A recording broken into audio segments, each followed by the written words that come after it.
Sir, would you want the video feeds continuous or video feeds on the? Would you like to keep it to only the people that are speaking? So how would you like to do that? Control பண்ணிக்கிறேன் sir. யார் வராங்களோ அவங்களுக்கு spotlight பண்ணிக்கிறேன். அதானே சொல்றீங்க? ஆமா, because see, there would be otherwise a visual what do you say, disconnect from the viewers. I'm just curious. I don't really know. That's about 20 seconds delay இருக்கும் sir. YouTubeல live stream 20 seconds delay will be there. You got it?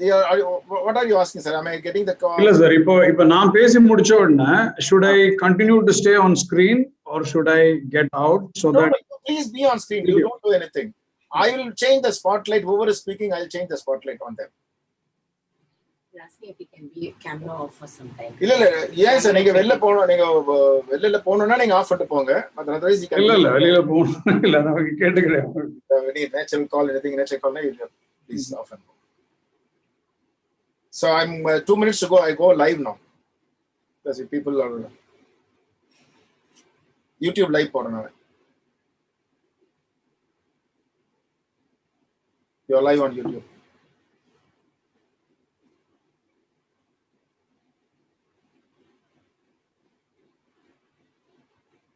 Divya Facebook தான் நான் connect பண்ண தெரியலமா Facebook live, okay. I think adu taniya we have to keep it.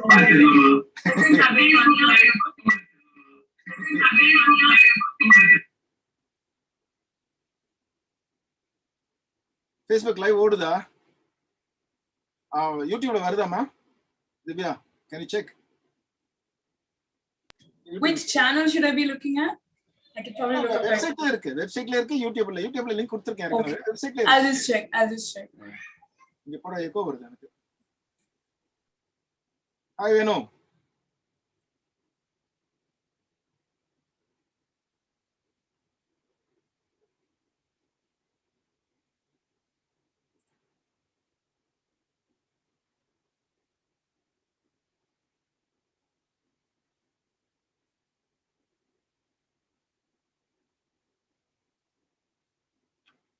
Okay.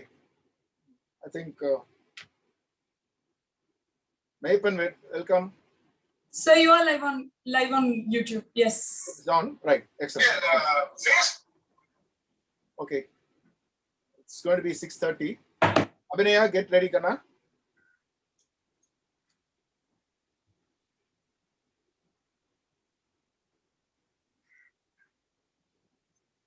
Another 1 minute.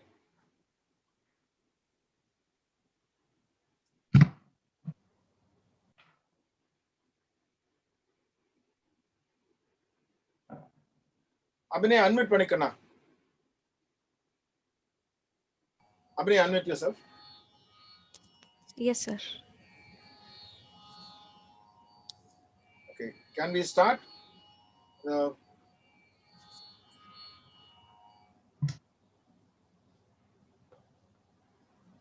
We are 12 of us right now. I'm sure people will be joining now. Should we have to wait for 5 more minutes?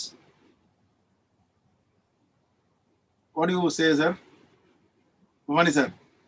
I think we can get started and roll it on, sir. I think see, once we start waiting, it might take longer time for us to. Okay, good. Right. Abhinaya, let's start a Kadal Vardu. Start Abhinaya. Kadal Vardu Armina.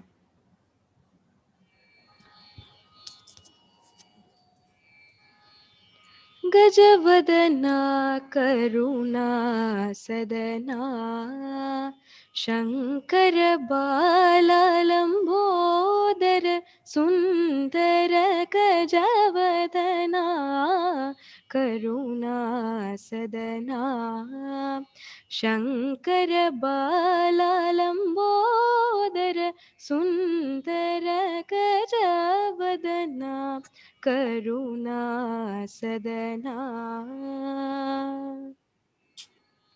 अजनमरेन्द्रनुं मुनिवरुं पनियूं अजनमरेन्द्रनुं मुनिवरुं पनियूं श्रीपङ्कजचरणा शरणं शरणं श्रीगजवदना करुणा सदना நீயே மூவுலகிற்காதாரம் நீயே சிவாக மந்திரசாரம் நீயே வாழ்வின் ஜீவாதாரம் நீ அருள்வாய் சுமுகா ஓம்காரா கஜவதனா करुणा सदना Shankar बालालम्बोदर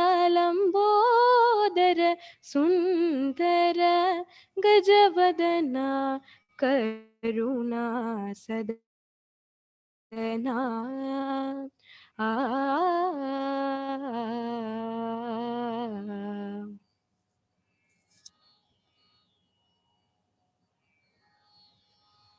Thank you, sir.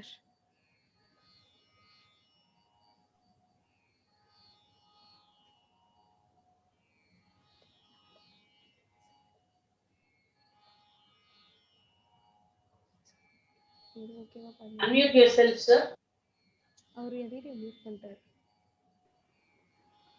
Thanks, Abhinaya. Abhinaya, you can switch on your video. Yeah. Today, welcome everyone for the second event of Viewpoints Club. We just started this for sharing knowledge. That's the idea of objective of this club.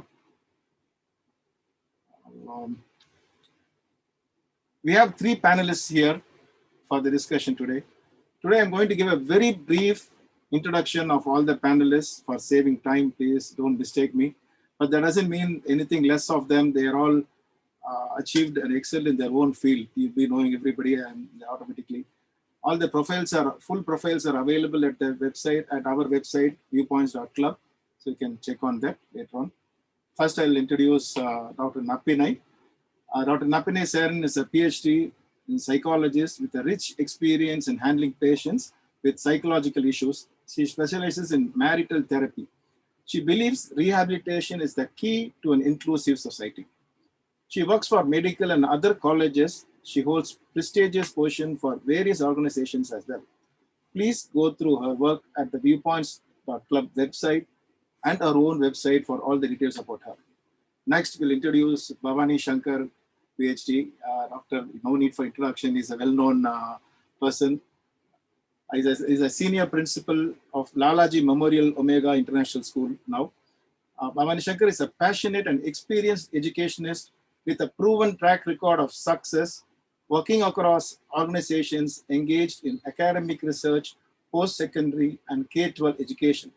An accomplished academic with research and management qualifications, teaching and training certification, and keen leadership capabilities.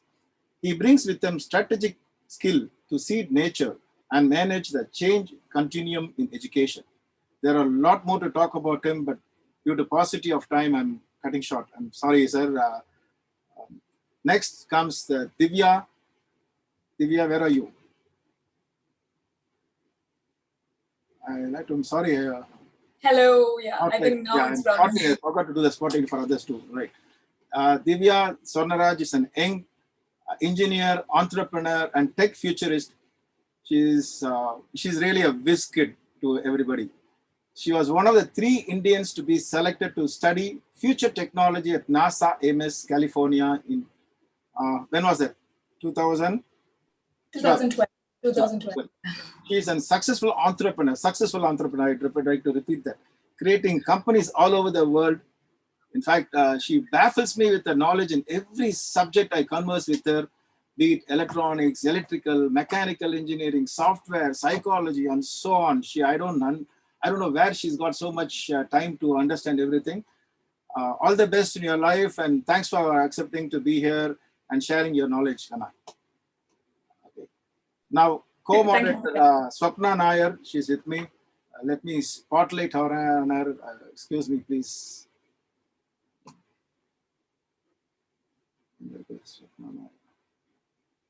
spotlighting. Okay.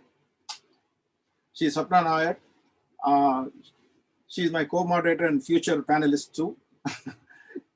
She is an experienced guidance counselor and transformative coach with a demonstrated history of working in the professional training and counseling and coaching industry. I could go on and go on and on. I'm talking about all the experts, but due to the paucity of time, let us head into the discussion directly. Most of the points I've already told. The objective of creating this club, Viewpoint, was to share knowledge by way of panel discussion. I mean panel discussion instead of in normal lecture, by experts in their respective fields. As a start, we are planning to have one meeting every month and slowly increase the frequency. We kindly request you to keep an eye on the website and social media about our future topics. At the end of this event, don't miss summation and vote of thanks, which will be given by our committee member, Jnaneshwar, a business professional and a social activist. We have here Mr. Mayappan, who is my co-founder of Viewpoints Club. Our club, he is a scientist in Johns Hopkins. I don't know, where is he? This is Mayappan. It's early morning there in Johns Hopkins, Baltimore. He's come here for being with us today. Thanks, Mayappan. And I have a lot of other friends and a lot of, not only my friends, lot known people are here, the dignitaries are there. Let's have a nice, informative sharing of knowledge today. As a first question, I'll ask Napina Madam, a simple question. Madam, I'll replace it.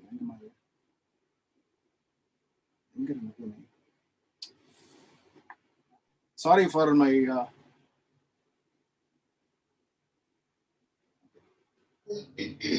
Napina Madam, maturity, I mean, as a psychologist, you can answer, you can do different things. I'll ask a simple question. Maturity is very subjective. What is maturity of mind in your individual perspective? உங்களோட பார்வையில மனமுதிர்ச்சினா என்னன்னு சொல்லுங்க. Thank you. Thank you for the opportunity and thank you for the question. To start with, it is definitely not a simple question. First, maturity as such is such a laden term full of information. What do we qualify as maturity? For me, something could be maturity. For somebody, something else could be maturity. But looking from the psychological perspective, I would like to call it as the way that the ability to respond to the environment. When I'm being aware of what is happening around me, and when I respond to the right time, in the right location, and behave and act in the way which is in accordance to the circumstances and the culture of the society in which I live. இதான் அந்த காலத்துல பாட்டிலாம் சொல்லுவாங்க, இடம் பொருள் ஏவல் அறிந்து பேசுதல். எப்போ பேசணும், எங்க பேசணும், எவ்வளவு பேசணும், எப்படி பேசணும், யார்கிட்ட பேசணும். This is maturity. When I understand not only my ability, what the environment or what the society expects from me. So what do I talk? How do I talk? When do I talk? Where do I talk? To whom do I talk? If somebody knows all this, we can call them a mature person. So it is a very subjective term like what you definitely said, but again, it depends on individual to individual. This is from the psychological perspective. Now let's hear from Bhavani Shankar, sir. Doctor, please take it up. Unmute yourself, sir. Vanakkam, and thank you so much for giving us this opportunity to engage. Thank you so very much. நானும் நப்பனே சொல்ற மாதிரி தான் என்னுடைய கருத்தும் இருக்கு. Only thing I feel that the word itself is a continuum. Maturity, it's not, you cannot package and say that it moves from one state to another state. It is a process that continuously shifts the child in me to the adult in me. இதுதான் நான் வந்து சொல்றது. Of course இதுல வந்து குழந்தை பருவத்திலேயோ அடலசன்ட்ஹுட்லயோ என்ன இருக்கோ, அதே நேரத்துல அடல்ட்ஹுட்ல என்ன இருக்கோ, இதை வந்து நம்ம இன்னொரு ஆராய்ச்சிக்கு எடுத்துருக்கோம். But overall, I would say it is a state of mind. Amma sonna madri, it's a state of mind. So this permits me to connect within myself, number one. So understand and implode and to make sense of, say, the purpose that I'm in, and transmit that purpose to the society and the people around. இது ஒரு இந்த situation வந்து கண்டினியூஸா changing situation தான். இதுல வந்து பேக்ல வந்து ஒரு 15-20 பொருள் இருக்கும். இந்த 15-20 பொருள்ல 10 பொருளை தூக்கி போட்டுட்டு இன்னொரு 5 பொருளை சேர்த்துக்க வேண்டும். அதுக்கப்புறம் இன்னொரு 15 பொருளை கூடவே தூக்கிட்டு பாரமா எடுத்துட்டு போயிட்டு இன்னொரு இடத்துல ஒரு 5 பொருளை இறக்கி வைக்க வேண்டும். This is a continuous process, guided, of course, இடம் பொருள் ஏவல் நம்ம சொன்னாங்க. So இதை வந்து it's a process guided by the context around which a person operates. So இதுதான் என்னுடைய add on to what she said. Excellently said, sir. Divya, now from your perspective, as a young person, we want you to connect to the younger crowd, because today we are concentrating more on young crowd, young adults. Thank you so much. This discussion. So thank you for the opportunity, sir. I think before everything, thank you so much, because I am meeting a completely different world from my perspective. Not that young versus old, but it's just that it's a new realm of thought processing.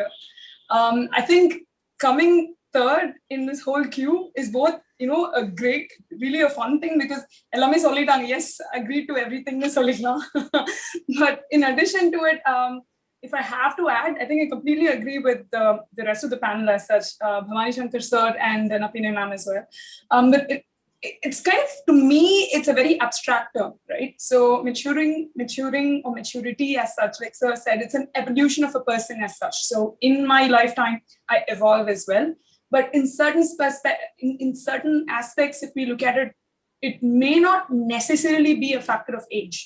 So some of us may be sort of much more mature. So in the sense, it's between the person understanding with clarity of who I am in one angle, and also my interaction with the environment. So when I say environment, if there is some sort of an aberration, how do I respond to it? And, how do I kind of like gather myself and sort of like interact with it with much more, I would say, accountable. I gather myself in accountability for my actions, and sort of like, probably it's I find it difficult to put it into words, but in one angle, I would say it's an abstract phrase where it's clarity of who I am.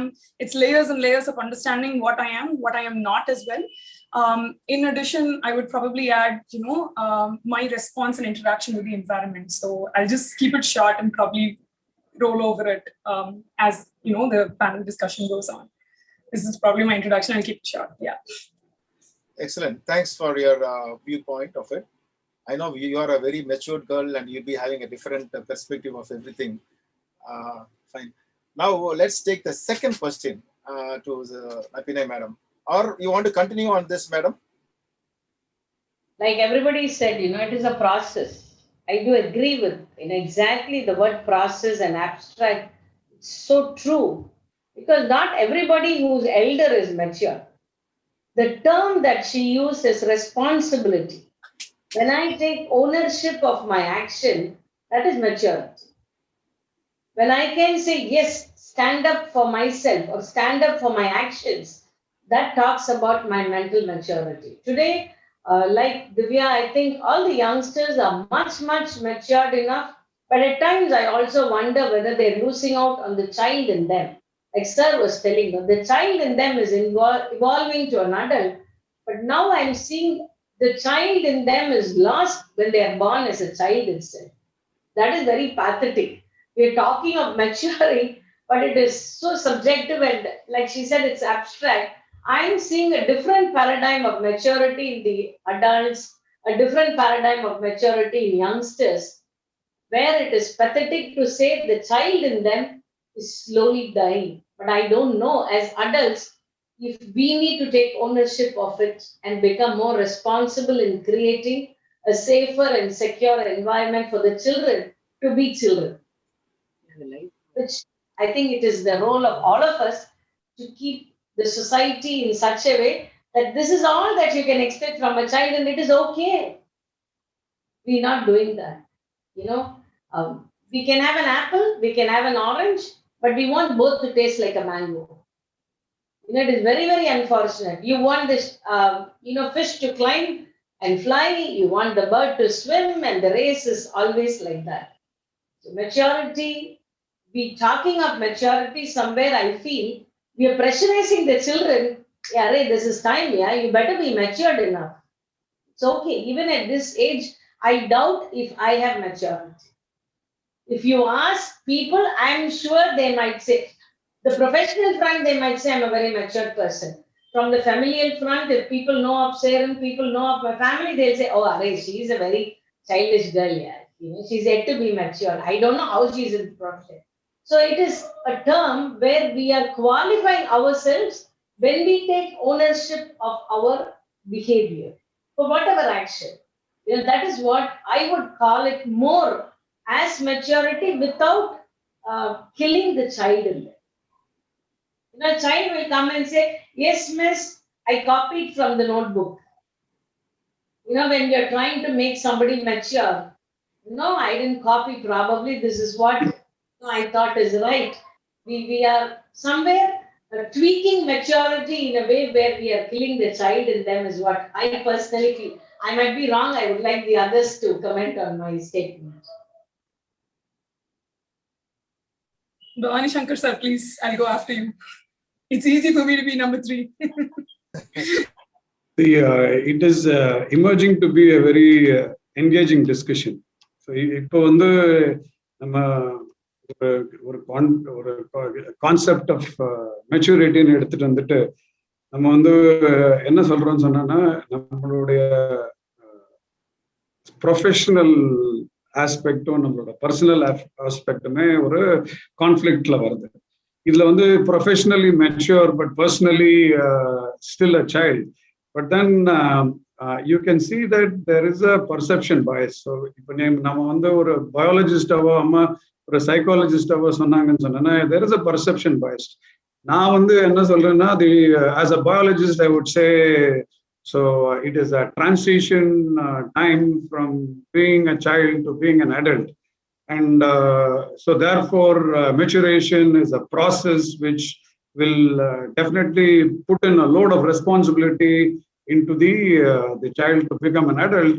And by virtue of looking at how my own brain works, the executive functions that the prefrontal cortex takes. So between the age of 25 and 30 is when you can hope this child to become an adult. So இப்படி ஒரு this is good for a tarka or a debate, but then it doesn't work like that. நம்மளோட கான்ஸ்டிடியூஷன்லயே வந்து ஓட்டிங்க்குன்னு ஒரு age வச்சிருக்காங்க. So இப்போ வந்து மைனர்ஹுட் and மேஜர்ஹுட் ஒரு majority கல்யாண வயது ஒரே வயது கிடையாது. ஸோ நம்மளுடைய கேர்ளுக்கும் பாய்க்கும் வேற வேற வயது சொல்றாங்க. அதே மாதிரி கிட்னாப் பண்ணணும்னு சொன்னா 16 வயசு பையன் வந்து மைனர்ன்றாங்க, ஆனா 18 வயசு பொண்ணு தான் மைனர்ன்றாங்க. So the question now is there is a kind of difference that is set and a bias that is placed in our mind about what is this maturation. So இதுக்கு வந்து ஒரு காமன் பிளாட்ஃபார்ம் கிடையாது. கான்ஸ்டிடியூஷன்ல legal aspects தனி, பயாலஜியில வந்து பியூபர்ட்டிக்கு தனி, சைக்காலஜிஸ்ட்ல வந்து mental maturity and emotional மெச்சூரிட்டிக்கு தனி. இப்போ பிலாசபருக்கு வந்து செம்மைப்படுத்துதல், நீங்க வந்து முதிர்ச்சின்னு சொன்னா நான் வயசாயிடுச்சோன்னு நினைச்சுவாங்க. இப்ப வந்து பன்மைப்படுத்துதல் செம்மைப்படுத்துதல்னு சொன்னாதான் நம்மளுக்கு புரியுறதோ பழுக்க வைக்கிறாங்களான்னு கேட்கறாங்க. So the question is, if the context makes the definition of maturation very, very funny. But see, from the discussion that we have been having around it, it is to space. I might be wrong. Bala sir, please correct me. So it is the space to realize, for people who are young, to get into the space of greater responsibility and accountability. So if we are talking about maturation as a process now, and this language has to appeal to a very young audience. I would say young. So I would include all the children to young adults to people who are under the age of 100. So because I would say that that's a good enough number, because I would say that still I am young and I can learn on different aspects. So in the Parva Nilai, nammalukku vandu for general acceptance, I would say, so from being an adolescent to an adult, and also the young adults, say for all of you who are getting into a very purposeful family life or a profession or employment. So we are contextualizing that space. If we are contextualizing that space, so our discussions are going to revolve around, so what makes sense for the youngsters and the citizens of tomorrow who are going to shape the world. So if my understanding is right, Bala sir, so I would say that this particular discussion is going to lead me in that direction. Excellent, sir. Sir, கட்டுறது கைமண் அளவு கல்லாது உலக அளவு. அதே மாதிரி தான் மெச்சூரிட்டியும். It's continuous process only. Next, Divya can add on to that. And I know you are a very, very mature girl. You must be 100 years old now. Please go ahead and take it up. Yeah, thank you so much, sir.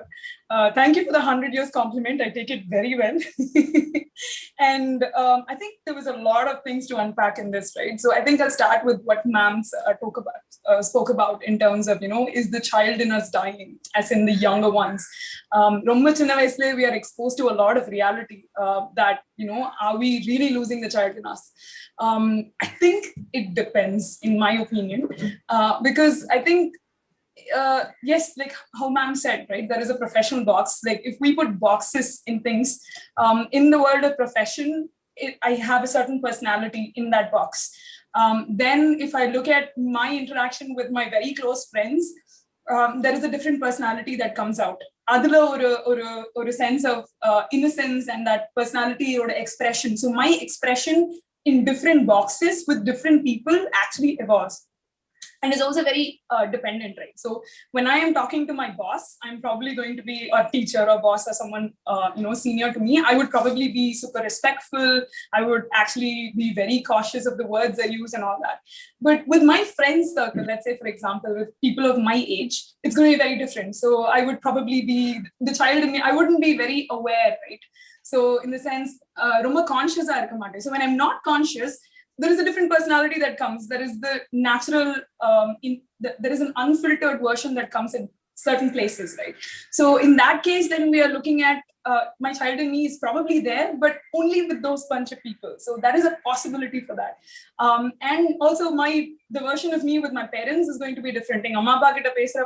They've seen me since childhood, so probably the other way around.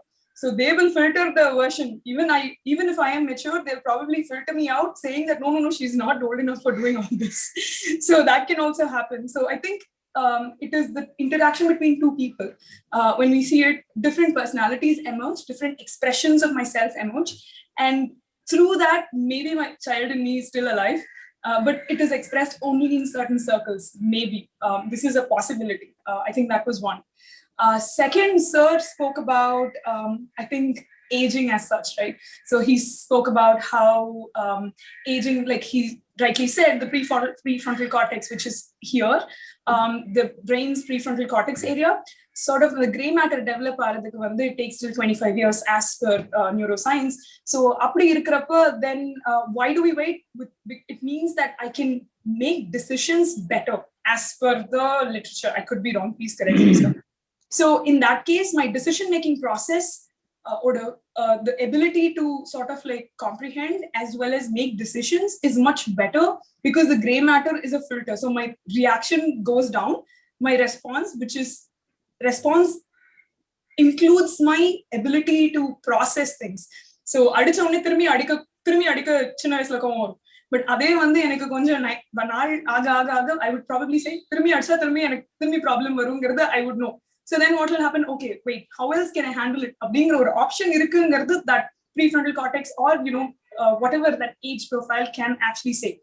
However, that is also only a pattern that has been recognized. So when we look at all of these science as such, when we look at it, it is the pattern. What is the general pattern that actually talks about it? Like, when I take a blood test, then the general population has iron of this content in the range that. So yes, when we talk about the process in aging, yes, there seems to be a pattern, and not everybody need to be in that norm, and not everybody need to be in the exact exception. So I think on the normal distribution curve, is going to be very subjective, and I'd probably love to listen to both ma'am and sir on that context. I think this was second. And the third, I think I had one more. Third was more along aging a curve up. So I think I was talking to Bala sir about this, where yes, we have this maturity curve of going up, but I do believe as we grow even older, we kind of come back to that circle. Maybe my oldest age is the child in me that's coming back again in my 80s or my 90s. I think that's my perspective, because having grown up with my grandparents, as they grow older, I feel like the tables turn after a certain point in life, because they would need certain help, wherein I would kind of like get in, right? And the accountability includes them. So, and that time they probably let go of that accountability and responsibility in that later stage. And the or age kapro where, you know, or either it's abrasive where I'm not having control, or it's like the child in me comes back again at my later age, and I hope my children will kind of like do what I used to do before. So maybe it's the circle of life. So this is just a perspective. So from a maturity perspective, I'd let the panel talk. I think a lot of things, probably 3 boxes of Kapota. So yeah. Bala sir, I think. Thank you, Divya. Next question will be taken by Swapna, co-moderator will be taking the question. Yes. Can you hear me, Divya? Can you hear me? Yeah, great. So I think RJ has raised a hand. So can we have RJ speaking in? I mean, I think he has a question. RJ, are you there? Yes. All right. Before we go on to that, I would like to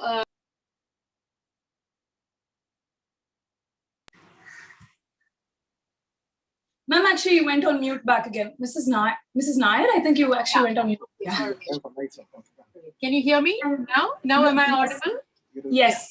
Great. And RJ mentioned that he was not able to unmute himself. So Okay, just RJ a technical. unmuted. All right. Let's just Okay, I'll do that. Yeah.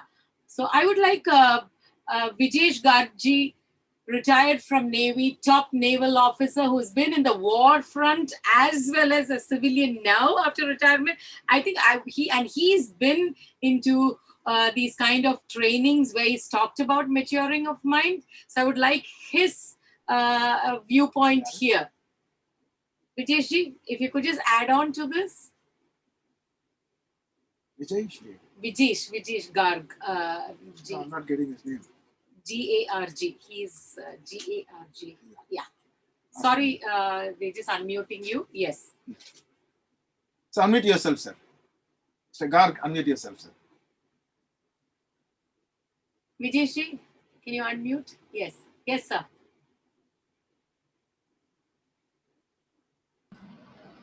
Now? Ah. Yes. He went on unmute and muted again. I think there's like a split second. I'm still unmute. Yes, now yes, yes. Can you see me? Okay. Yes. So, though all panelists have covered so beautifully, I just put in the chat box as well. As I see it and we see in military, a young boy join us at age of 16 or age 17 years, young officer. And how we see as we call it maturity in him as we go senior. Basically, you see a situation, your thinking process transforms from a young towards situation. You put all the things like Divya said, gray matter. So gray matter starts seeing things, analyzing that way. His analysis of situation becomes that much better to him. So we say he's maturing now. Then his reaction to those situations after analysis and his response, and he behaved that way. If I put 4 things together, that's what I call a maturity. Now, as you mentioned, Madam Seren said that children, some mature early, some go late. It is absolutely true. There are officers I have seen as a colonels under training with me in CTM Secunderabad. They're behaving like absolutely kiddos there in a gang mentality. They again become children. So there is a response they're showing, the behavior they're showing, but they know analytical thing is there. So maturity is, I think, the combination of 4 put together, and that's what I like to sum it up. Thank you so much, ma'am. Thank you so much. Thank you, sir. Thank you madam, so much. you want to continue on that, madam? Exactly. Like we were talking of the prefrontal cortex. I just wanted to add a point. Divya. Exactly. Our brain is such a beautiful organ. But I don't know, we use it by saying you don't have brains. We don't know how nice it is to say I have brains, but I'm not using it in the right aspect. Nobody is born without brains. We all have brains, but we have the capacity to say you're behaving as if you don't have brains, or you don't have brains for that matter. But when you are an adolescent, a young adult, there's an increase in the gray matter. I'm just trying to connect to what Divya said, when the curve, and when I get matured enough, or when I become old, what happens? And I'm just looking at the other side of it. There's an increase in the brain matter, and they're so interconnected with each other. The interconnection of the brain is so strong. The neurotransmitters are strong, and it gives them a lot of ability to process. They're able to process things so fast. Like when we started, Rotarian Bala said, I'm not a techie, but he said Divya is a techie, which is 100% true. He had to moderate the educationist by saying, sir, can you put down your camera a bit? These are all something where you process with power. This is more possible in a child because the brain matter is swelling. There's so much of increase in the brain matter, be it gray matter or the entire gray matter, which diminishes by age, which is in the peak when they're in the adolescent and in the adulthood. That is why they're able to take a lot of decisions based on their processing capacity, and they're very fast in processing. You and I, probably, I'm calling myself old, so I'd say it needs to be told quite a few times for us to process something. But for them, it is like that. Adala சொல்றாங்க பசுமர தாணி மாதிரி. சின்ன பிள்ளையில whatever you say, பசுமர தாணி மாதிரி பதிஞ்சிரும். So நீங்க என்ன சொல்றீங்களோ அதை கரெக்டா சொல்லுங்க. Children don't have the capacity to filter, like what Divya said. We can filter. Our parents might filter us. Like, in transactional analysis, we say, you either operate from the parent mode, or operate from the adult mode, or operate from the child mode. The parent will always look at the adult also in the child mode. However elder I am always in the... I'm like, people are calling me, I'm talking, and the world is listening to me. My mother could just be an SLC, but she will say, I know better than you, which is 100% true, because her processing power with her experience. Maybe there is a diminish in the gray matter. Maybe there is the coordination in the processing is reducing, but the power of experience is so high that they're able to hold it. But again, as it weans away, the gray matter and all the cells of the brain for youngsters, they can multiply so beautifully. But as we grow old, it dies, and the ability to multiply also gets lower, because sand size, sand stick, sand sight, we become another child. Probably like what Divya said, I'm reiterating the statement. Inhibition இல்ல, என்ன வேணா நினைச்சுக்கப்பா இதை பத்தி, அவ்வளவுதான். இதுக்கு மேல நான் ஒண்ணும் கிடையாது. இது வரைக்கும் I have to prove myself. ஐயோ, இவங்க கூப்பிட்டாங்களே, நான் ஒழுங்கா பேசணும். இதே என்னுடைய ஃபாதர்-in-lawவையோ மதர்-in-lawவையோ அட போமா, என்னத்தையோ சொல்லிட்டு வாமா, என்ன இருக்கு இப்போ, இவங்க எல்லாம் என்ன சொன்னா என்ன. They reach the power that they're able to accept anything. But here we are trying to prove always. Like children, they're also having a process of power that they will do everything, not just to prove to you, but for also themselves. It helps their self-esteem. But நமக்கு என்னன்னா, இவங்க என்ன நினைச்சிருவாங்க, ஐயோ எனக்கு அப்புறம் இவரு பேச போறாரு, இவரு என்னோட பாயிண்ட சொல்லிட்டாருன்னா நான் என்ன பண்றது, ஐயோ இந்த பொண்ணு இவ்வளவு சின்ன பொண்ணா இருக்கே, இதை விட இது பேசிடுச்சுன்னா. 24/7 there is power of processing in my brain, which is creating a lot of shackles. But whereas for a young mind, it is so beautiful that they're full swollen. The gray matter is so good, and it is developing. The cells are properly maintained. But for us, it is probably in the process of diminishing, and we are still striving to fight between these two, the adulthood or the parenthood or the childhood, and we are having a lot of complication where, the maturity, yeah, maybe we are mature professionally or personally, anything. Again, the power of processing is diminishing by age. So, other than we are trying to fight it and calling ourselves matured by experience, இருக்கலாம். எப்படி வேணா இருக்கலாம். So, it is a process that children have the power for it. அதனால தான் சொல்றேன், accountability அவங்க எடுத்துட்டாங்கன்னா, they are the best.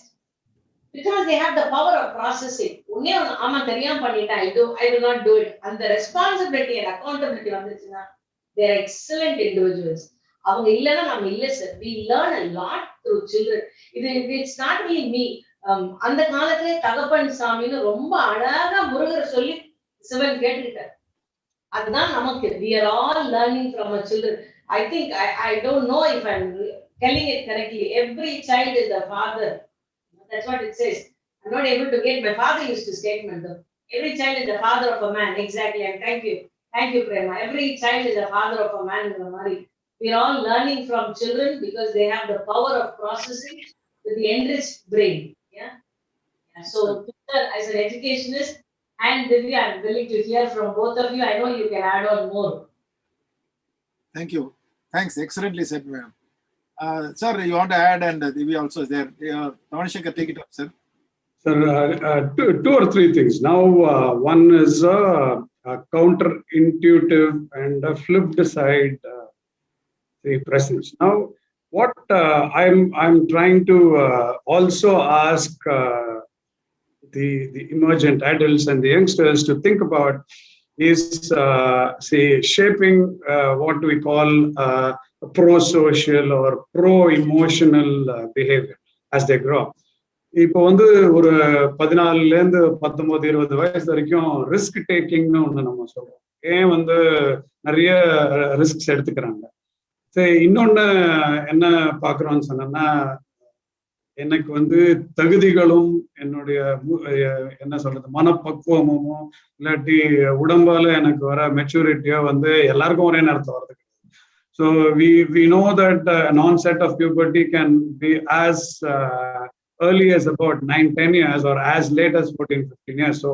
So even to the extent to say that somebody will have to be measured at the same level as another person is terrible and wrong. இப்போ நம்ம என்ன பண்றோம், ஒரு இந்த குழந்தைங்களை பாருப்பா, பக்கத்து வீட்டு பையனை பாரு, அவன் எவ்வளவு வந்து உன்னோட புத்திசாலியா இருக்கான். ஸோ அந்த பொண்ணு பாரு எவ்வளவு வேலையை கத்துட்டு இருக்கு, அவங்க அந்த பையனை பாரு, இந்த பையனை பாருன்னு சொல்லி. ஸோ இதுல வந்து ஒண்ணு இன்னேட்டா என்னுடைய genetics, so what I carry in my genes. So then pathology. So if early டெவலப்மெண்ட்ல எனக்கு ஏதாவது டிலேஸ் நடந்ததா, நியூட்ரிஷன் அது நடந்திருக்கலாம், அந்த நடந்திருக்கலாம். So my biology is not well connected with the realities. Second is the opportunities. So ஒரு இடத்துல சீக்கிரமாவே இந்த மாதிரி எக்ஸ்பீரியன்சஸ் வந்திருக்கலாம், இன்னொருத்தருக்கு வரல.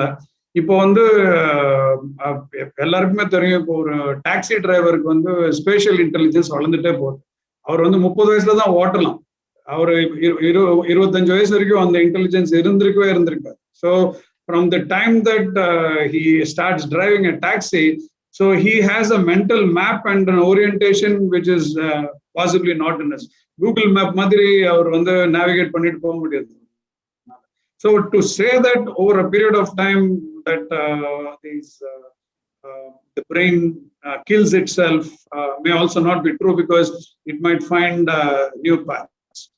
When we are talking about risk taking, so we are saying that, is it all right now culpability? ஒரு 15 வயசு பையன் வந்து யாராவது மூஞ்சில போய் அப்படியே குத்தினான்னு சொன்னா அவனுக்கு வர பனிஷ்மெண்ட்டும், நான் போய் யாராவது ஒருத்தர் மூஞ்சில குத்தினான்னு சொன்னா எனக்கு வர பனிஷ்மெண்ட்டும் வேற. So what makes them sort of get fixed in the space of still being a child? So அந்த ஸ்பேஸ் தான் வந்து நான் வந்து ரெஃபர் பண்றேன். அந்த ஸ்பேஸ்க்குள்ள என்ன தகுதிகள் எல்லாம் ப்ரோ சோஷியல் பிஹேவியருக்கு என்ன தகுதிகள் எல்லாம் அவங்க வளர்த்துக்கணும். அதே நேரத்துல ப்ரோ இமோஷனல் ரெஸ்பான்சஸ். ஸோ இந்த நேரத்துல நான் அழலாமா அழக்கூடாதா, இந்த நேரத்துல என்னுடைய எமோஷனை வெளிப்படுத்தலாமா வெளிப்படுத்தக்கூடாதா, எது கரெக்ட் அப்ரோப்ரியேட், அந்த இடத்துக்கு அப்ரோப்ரியேட் இடம் பொருள் ஏவல் நீங்க தெரிந்து அதற்கு நடக்க வேண்டும் சொல்றீங்க. இடம் பொருள் ஏவல் அறிந்து அதன்படி நடக்க வேண்டும் என்றால் அதுக்கு நம்மளுடைய மன பக்குவம் தேவைப்படுகிறது. அது ஒரு இம்பார்ட்டன்ட் ஆஸ்பெக்ட். அது நிச்சயமாக குழந்தைகள்ல நம்மளால எக்ஸ்பெக்ட் பண்ண முடியாது. Because we know that the brain is still developing and it takes a long time to reach those experiences. Ipo to look at Divya, so she's a lot younger. At Divya's age, I was possibly a juvenile delinquent. So see the opportunities that are available. Now cricket already road சுத்திட்டு யாரை பத்தியும் கவலைப்படாம உட்காந்துருக்கேன் ஒரு பாயிண்ட்ல, because there was no need. So I was not challenged with the responsibilities that are otherwise needed for an adult to take up life. So you are happy-go-lucky, you never cared, you continue to study, you continue to do your stuff. So you are not at all worried. The same thing may not be true for a child now. So the radical shift, இப்போ இன்னைக்கு ஒரு சூழ்நிலை நாளைக்கு இல்ல, நாளைக்கு இருக்கிற சூழ்நிலை நாளைக்கு இல்ல, எங்க தாத்தா பண்ண வேலை எனக்கு இரலவெண்டா பண்றது, இந்த குழந்தைக்கு 2 years older சிப்ளிங் பண்ற வேலை நீ பண்றதெல்லாம் ஓல்டு, எனக்கு என்னோட ஜெனரேஷன் வேற ஜெனரேஷன் சொல்ற அளவுக்கு எல்லாமே மாறிட்டு. ஸோ இந்த சூழ்நிலைக்கு உகந்த மாதிரி நம்ம நம்மளுடைய மனத்தை பக்குவப்படுத்த வேண்டும் என்றால் அந்த குழந்தைகள், நம்ம எல்லாரையுமே நான் அந்த ஏஜ் குரூப்ல போடுறேன், இந்த குழந்தைகளுக்கு என்ன நம்ம சொல்லிக் கொடுக்க வேணும், இதை எப்படி அவங்களோட மனதை பக்குவப்படுத்த வேண்டும் என்ற கருத்து இந்த இடத்துல பேசணும்னு சொன்னா இன்னும் நல்லா இருக்கும். I am just taking a very counter intuitive approach to this. Madam will also agree. See, இப்போ நம்ம dopamine reward system, we know that see, the more we abuse it, so we are not able to connect with see the other aspects of see fear management or pleasure containment or whatever, because everything gets messed up because the children are misguided into taking those stages. Now consumption of pornography, so taking high risk behavior on substance abuse and things like that, so is going to create a very delayed milestone attainment for the child. It can still happen. So it will, when it has to happen at about 18-20 years, it will happen at 35 years. So how these delays are actually possible and how we can help collectively as emergent responsible citizens, as healthcare providers and mental health care providers, and as educationists, as concerned individuals of the society, how we can make that transition possible. So that would be a lovely take. That is what I would say. Thank you. Thanks, sir. This corona has actually given me a little bit more maturity to start this group, and so thanks. Janeshwar, you'll take the question after Divya. Janeshwar. Okay. Divya, please take it up, Kana. Yeah, I think there's a lot. So I had notes taken, so there was a lot. Because ma'am and sir kind of had a lot of really, really nice perspectives.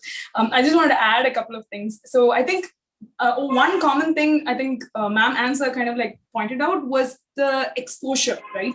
So in the sense, like sir said, the opportunity as such, right? So or a driver OT to Porappa, he needs it. There is a necessity for it, but at the same time, he's also in the position with the car and his steering wheel. So he actually can experience it and has an exposure to it. So from that perspective, yes, I think exposure adds on to the layers. I think Malcolm Gladwell also talks a little bit about this, the 10,000 hours. That's for expertise.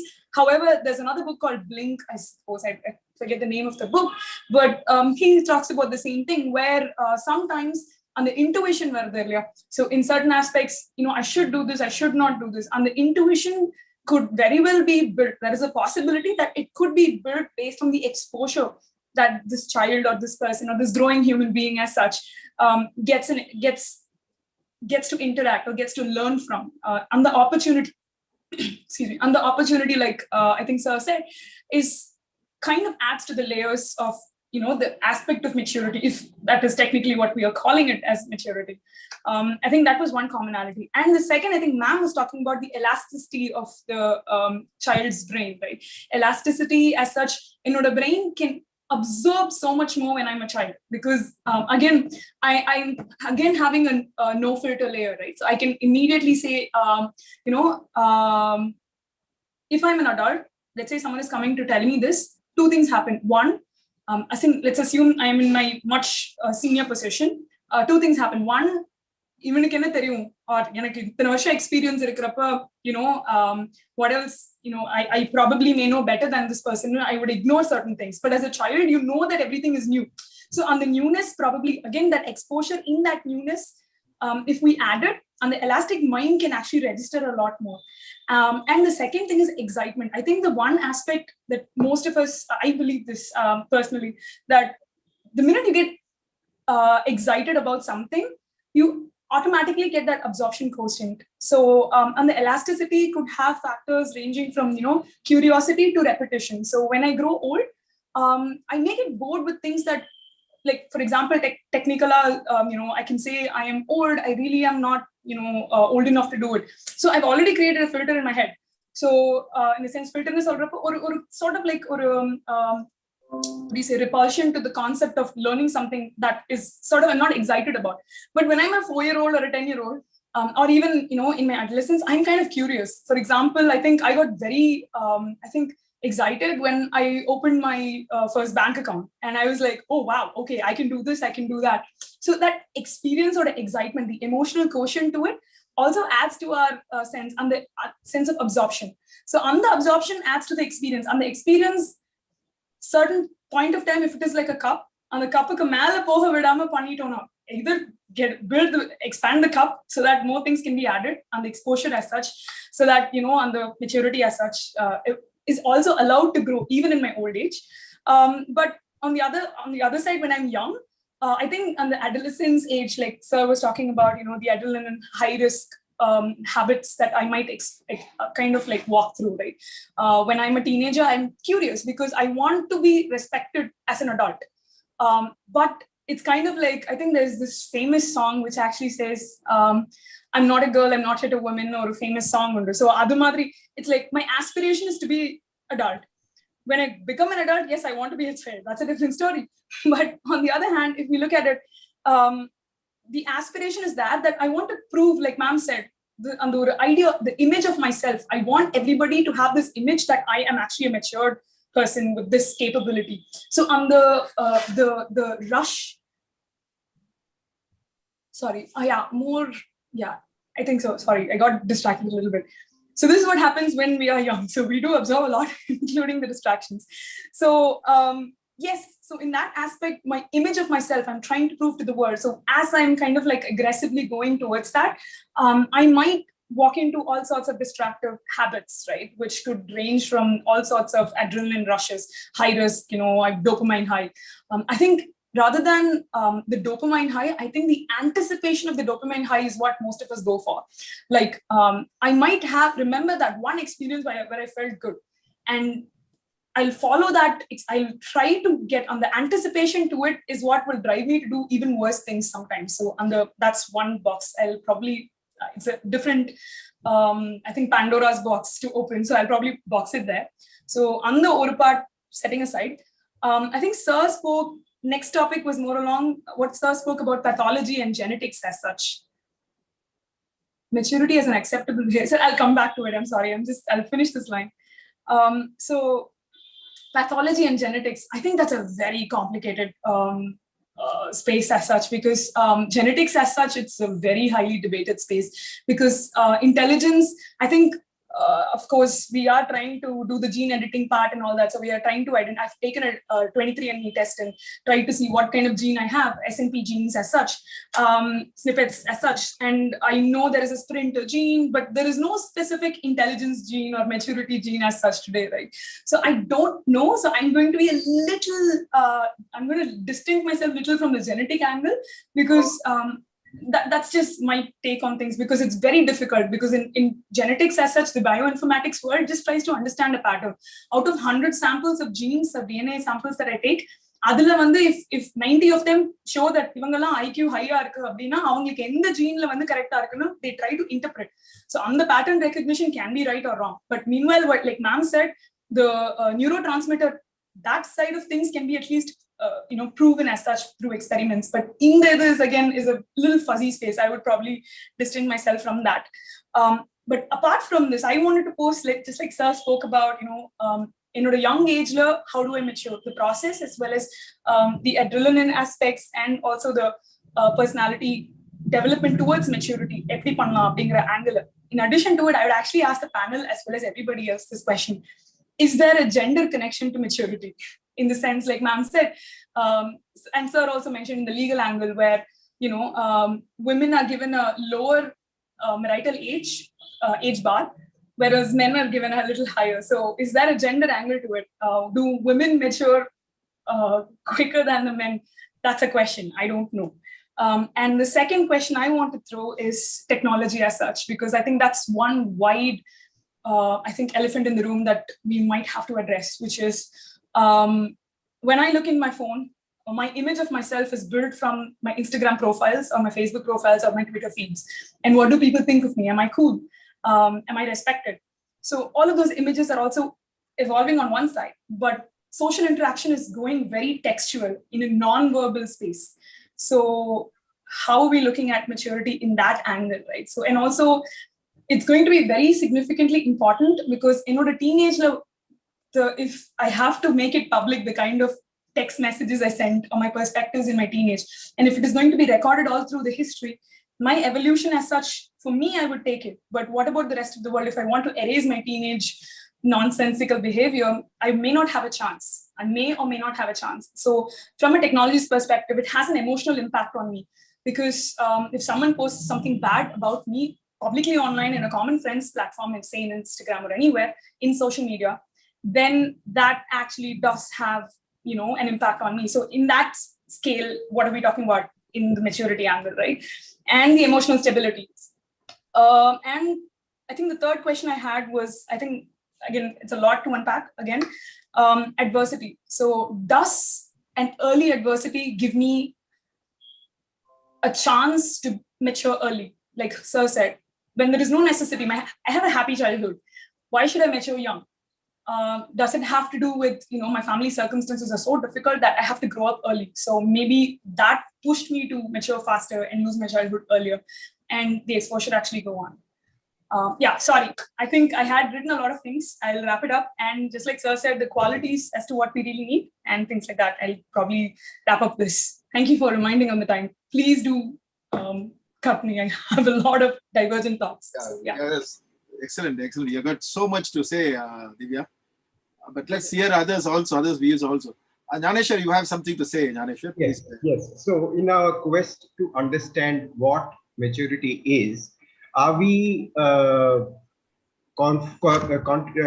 presuming a contradiction between childlikeness and maturity?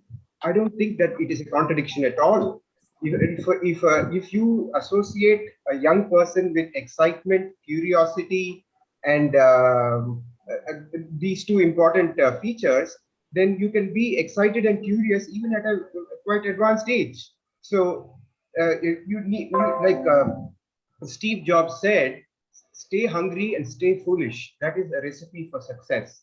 So I think to presume a contradiction between childlikeness and maturity will take us in the wrong path. That perhaps we have to look into that particular contradiction. Second thing is, like Sir mentioned and Madam mentioned and even Divya mentioned, the plasticity of the brain is a function of the connections between billions of neurons in the brain. So that according to neuroscience age is not a limiting factor at all. Like Sir mentioned about the taxi drivers, the V.S. Ramachandran in his Emerging Mind and Phantoms in the Brain spoke about this, and he's one of the greatest neuroscientists in the world. and Hariri in his Homo Deus and his other book. So he says the brain has the ability to make new connections at even at any age.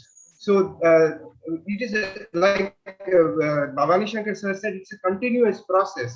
So perhaps we should keep that in mind. So therefore, and one more point that Divya mentioned was what others will think of me. So I'm almost 60 now. So I would consider maturity to have a bearing or considering my opinion about myself most important as against the opinions of others determining about what I have, about an image that I have about myself. So these are the 3 points I just wanted to mention. Thank you. Thank you. Thank you. As panelists, any one of the panelists want to add to this? Yeah. Or Napine, madam?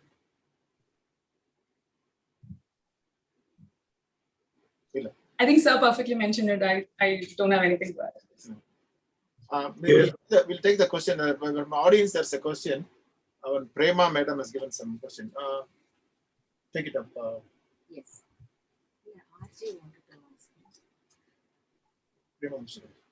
Yeah, there is a question from Prema. Do you call maturity as an acceptable behavior or something that people or society acknowledge? Would there, Who wants to take that? Would there be a view? I would like to take that because see, fortunately or unfortunately, we are caught up as social animals. So we have set boundaries by way of contextualizing those boundaries. See, some of what is relevant and contextual in India may not be the same in another country.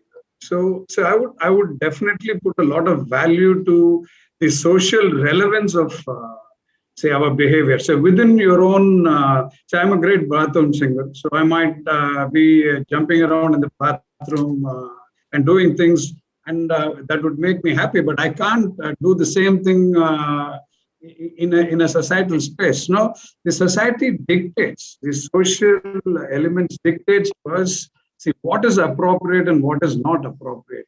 So it is up to us to decide. We can still see. Let us say senior principal now of the school comes and then he sets up 15 bottles of liquor here and then attends a panel. So that's unacceptable, right? So why do we set this?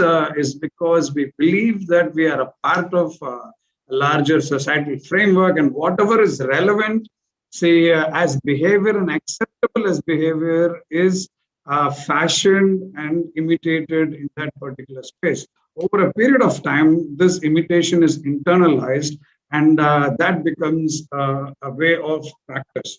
So I would say something that would seriously impact, say, our behavior if we were not in tune with the socially accepted behavior or emotionally accepted behavior. So is as a condition where we react to the media pressures, right? So the media is actually triggering fake news or promoting something which is an opinion. And now, say, all of us fall in line and everybody gets angry over something which we don't even know it exists in the first place.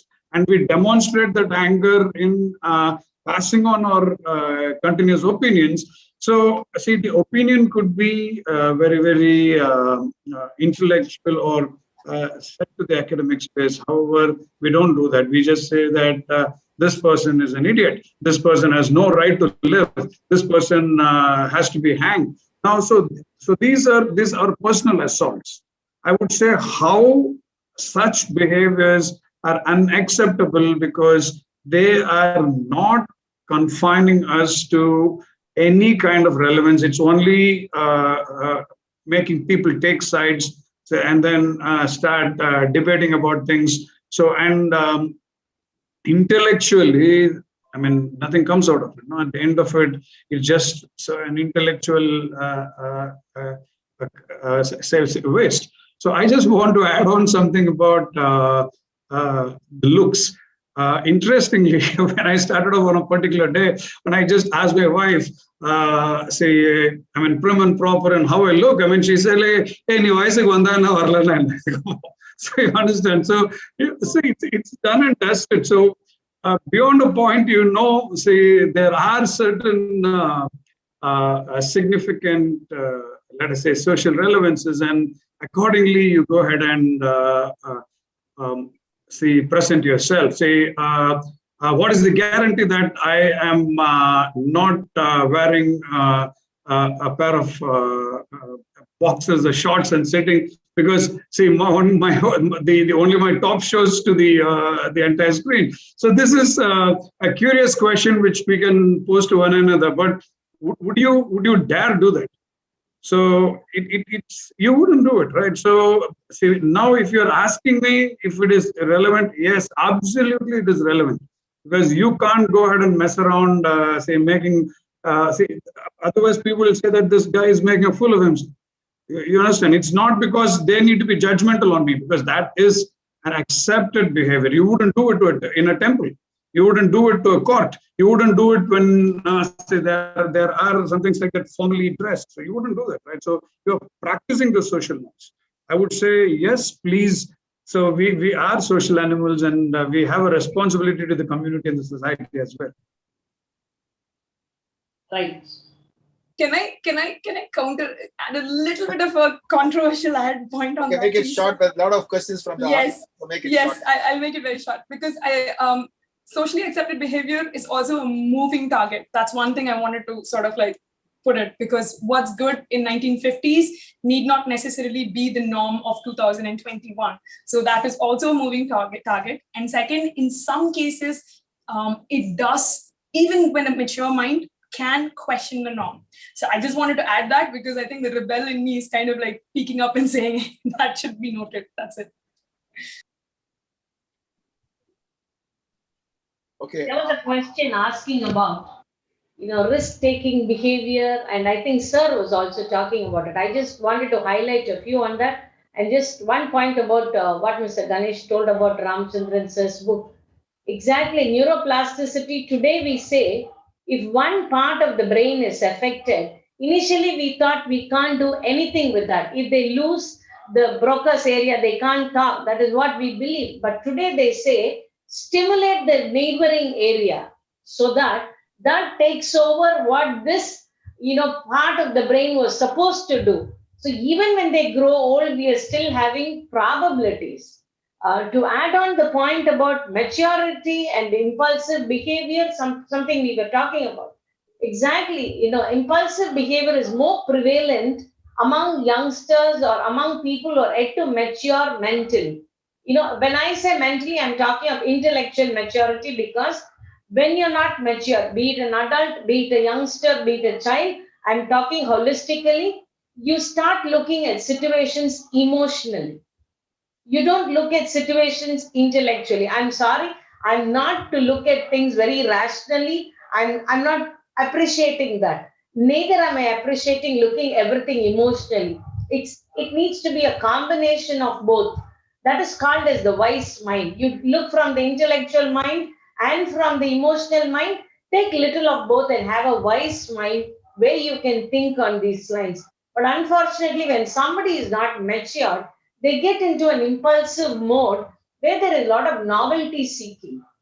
They want to try everything. There are a lot of, like Divya said, they want to learn everything. There are a lot of novelty seeking, which again is in a spectrum. It could be on a good area, or it could be on a bad area where there is a lot of risk taking. Particularly when you see this mob frenzy, we call it as mob frenzy. When there are 2-3 people, when a girl is walking on the road, they'll comment. When he's alone, he might as well go quietly. So this group behavior again influences his risk-taking behavior. They want to try all this. I would like to have a small anecdote here. The immature mind is like sponge. They can take in anything. A mature mind is like a sieve. They can filter what they want and they take the best. So whether you're a sponge or a sieve is left to the maturity of the person. And like Divya said, there's a lot of peer influence. There's a lot of peer pressure. I need to be accepted, And there is so much of influence. I know children who want to take up the course because the friend is joining the course. I know nothing about it. I know it might not add value to it because that boy can have his father run a business and he might do it. But I will do it because there's a lot of social affiliation that is peer based. They want everything towards themselves. I totally agree. Like, what my brother did is obsolete to me, and we are running past in our technology or in our social acceptance or social expectation, which is definitely predominantly a burden on us. And of course, we are also, as children or as adults, we are in turn expecting the society to expect more. I think it is a loop. It is not that the society is alone expecting from me. I am giving something to the society, and the society is getting rewarded by it. And it's the reward which makes me expect more, or the society to expect more. Like how a reward center in the brain is triggered when they use any substance. There is a reward center which says seek for more. There is craving and addiction, which is common when they start using their cell phone also. So I just wanted to throw light on, the impulsive behavior. Sorry, I took more minutes. So, Yes. fine, madam. It's all educational for everybody. And RJ has been raising hands. Are you there, RJ? Rajan? RJ, someone. Yeah, he's Rajan. Yes, Rajan. Rajan? Rajan, unmute yourself.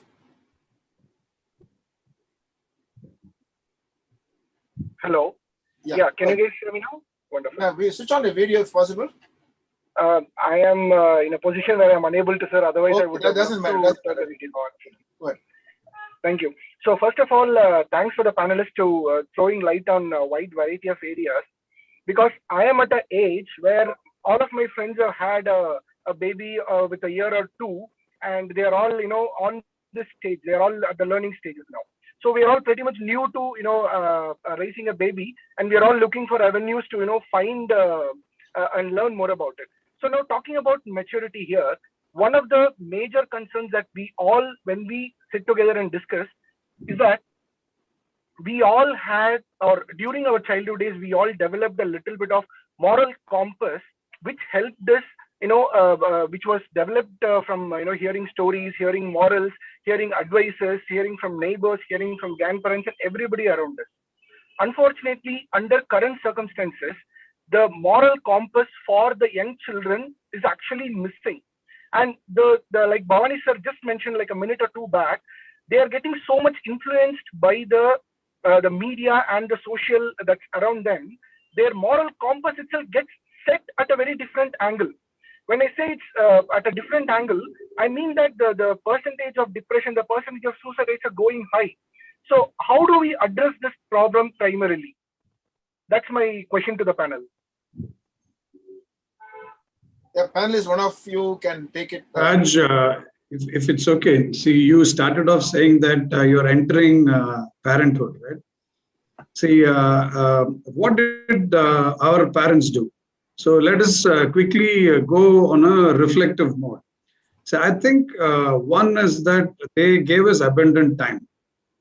See, time is not sitting next to me and looking at the mobile phone. You understand? So, see, if you're seeing the children, so there are plenty of material and content which clearly outlines as to why the child seeks to be noticed and what happens when the child is able to establish physical contact, oral contact, spatial contact through the eyes and smell, and get those influences at home. So now it's I, me, myself, and I become super nuclear, which says that the father says, hi, how are you, baby? Say hello to me, good morning to me, sitting in US. So mother is somewhere else. So how much of time do we actually spend with children? So I'm saying sorry, it's not the children. Say we are to blame as adults. We are to blame. So I would say that this responsibility squarely rests with us. Let us throw away technology for some time. embrace relationships, embrace bonding, embrace nurturing, bring the second circle of your family. So, grandfather and grandmoms are the best thing that can happen to children. I'm sorry to say that they are rejected from the entire framework of what a family is. Sadly, I'm also saying this because there is a personhood takeover. So the person who takes over and say that, the I, me, myself space starts ruling, and it does not see this, little small shifts happening from time to time. By the time that the child is 25, we have lost the child. So this is my take, long and short. Thank you. Well, Divya, take it up, Divya. You want something? I'll keep it short. Sorry, I tend to talk. I take a little extra. So I think two things. Like Sir said, I think the social structure as such is changing. Like the nuclear families are much more predominant because of geography as well. I myself, when I travel across, from India to anywhere else, I see so many grandparents either going to meet their children or coming back from meeting their children. So, and I want to dig into my own personal story of, I grew up with my grandfather telling me moral stories every day. As in every summer, I'll correct myself, every summer, because every summer vacation, every night, my grandfather would tell me a moral story, Ambuli Mama, Chanda Mama, some story or the other. So that kind of did help me to ground myself as to whether what I'm doing is right or wrong, because there were avenues, even I did go through teenage just like everybody else. Every time something like that came up, I knew that wouldn't end well, because those stories kind of give you an impression of what really that path looks like, right? It draws an image of where the map towards from that behavior would go through. That's one. Second, I think also the exposure quotient in terms of, from my father. Every night, my father would actually treat me like an adult. So every time I had to make a decision, my mom and dad would, Amma and Appa would not make it. So they would actually sit with me, explain what the decision was, and they would tell me, if you take this, these are the options that could happen. You make the choice. And since my childhood, they used to tell me that Amma and Appa always treated me like an adult. So when it came to a time when I was an adult and, the decision making, I was already used to it. So the pattern was sort of set by my Amma and Appa. So Appa used to tell me economic stories. So when I was, I think, 12 or 13, I was a tough child. So I wouldn't get these kaka pace or anything like that. So Ambuli Mama stories didn't work anymore. So he ended up talking about inflation and deflation and about economics. And that stuck with me. I'm an engineer, but still I understand economics because it did set some storyline. Like I think the Abhimanyu story sort of a thing. So in the younger age, it does have certain impact on you. So it blew my mind as to how my Appa would explain inflation with Cadbury chocolates. So if the chocolate, price goes up, you won't be able to buy it. And like, whoa, that can happen. And then, you learn from it. And the moral science, as well as the education aspect, I think the parents, they taught me to make a decision by explaining how decisions are made. I think this is just my take. And I am not mature enough to grow up a child. So I let them take it.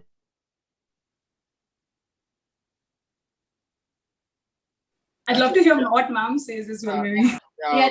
Divya, just to add on, I just really miss the moral science classes we used to have. Bhavani sir, we used to have moral science classes when we were growing up, and now it is, yes, we do have value education, etc. But then somewhere, yes, I do not know if there's a disconnect because of that lack of grounding, or maybe can we bring that back? I mean, senior principals like you could tell the CBSE, it's time we need to get back to that. So yeah, and then Napine ma'am, now you can just add on to what. I don't like passing the back to somebody. So I would say it starts from us. Why should the school alone have a moral science class? It's nice. Yes, I did have a moral science class. It was excellent. But again, it starts from the family. The child learns everything from the family because you're the first society the child comes across. Leave alone telling moral science stories, my dear friends. I know we don't have time for that. Let us not lie, at least in front of the child. The father is not even started by, sir, paadi doorathula irukku sir, do vandute sir. Vendame.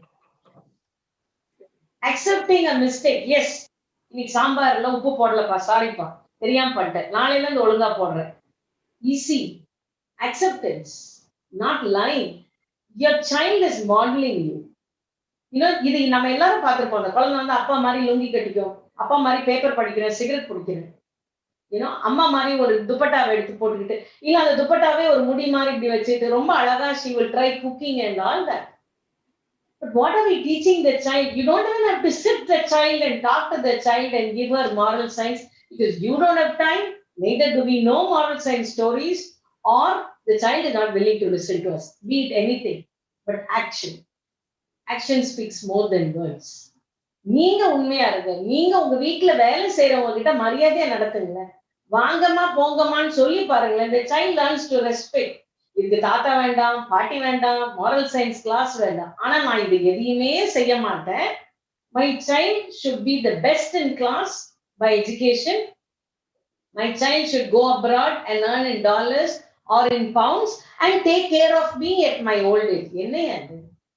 Totally contrast பண்ணிட்டு இருக்கிறோம். You teach the child the value of money, not of relationship.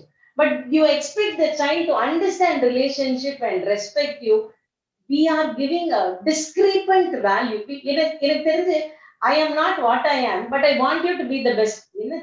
You are my child. So what will you see? Genetically, we can do lot of things, but understand everything is biologically ingrained. Genetically, what I get from my grandfather, what I get from my grandmother, from my father, my aunt, anybody, that is the biological. The social support comes final. Before that, there is a psychological understanding. How am I? I'm a sponge. Please understand. நீங்க என்ன கொட்டினாலும் நான் அதை அப்படியே எடுத்துக்குவேன். எனக்கு ஃபில்டர்லாம் பண்ண தெரியாது. நீங்க பால் கொட்டுனா என் ஃபுல்லா பால் இருக்கும், இங்கு கொட்டுனீங்கன்னா நான் ஃபுல்லா இங்கா இருப்பேன். நான் ஒரு பிளாட்டிங் பேப்பர், நான் ஒரு ஸ்பாஞ்ச் அப்படியே உறிஞ்சிடுவேன். அப்புறம் நீங்க அதைத்தான் திரும்ப எடுப்பீங்க. நீங்க பாலை கொட்டிட்டு புளியும் போது அந்த ஸ்பாஞ்சில இருந்து தேனா வரணும்னா எப்படிங்க வரும்? வரவே வராது. சோ ஸ்கூல்ல மாரல் சயின்ஸ் கிளாஸ் வைங்க, வெரி குட், வைக்கலாம். ஆனா நம்ம இப்ப பிடி கிளாஸையே மேக்ஸ் டீச்சருக்கு கொடுத்துருவோம், கடன் கொடுத்துருவோம். ஆனா நம்ம வந்து மெடல் வாங்கிட்டே வந்து ஆகணுமா? நீ வந்து மேக்ஸ் டீச்சர் எடுத்துக்குவாங்க, இல்ல கெமிஸ்ட்ரி மிஸ் எடுத்துக்குவாங்க. பிடி மிஸ் பாவம் வெறும் சப்ஸ்டியூட்டாவே போயிட்டு இருப்பாங்க ஒரு கிளாஸுக்கும். ஆனா ஒலிம்பிக்ஸ்ல இந்தியா மெடல் வாங்கலன்னா கல்வி ஊத்துவோம். எனக்கு தெரியல இது எப்படி நடக்கும். What you sow you reap, right? So you give the child the best and you will get the best. Similarly in school, if they can make the child talk, moral science class கூட தனியாவே வேண்டாம். ஒரு 5 minutes every day, let the child come up and say, this is what I saw today when I traveled. It's a rich experience. அதுக்கெல்லாம் time இல்லைங்க.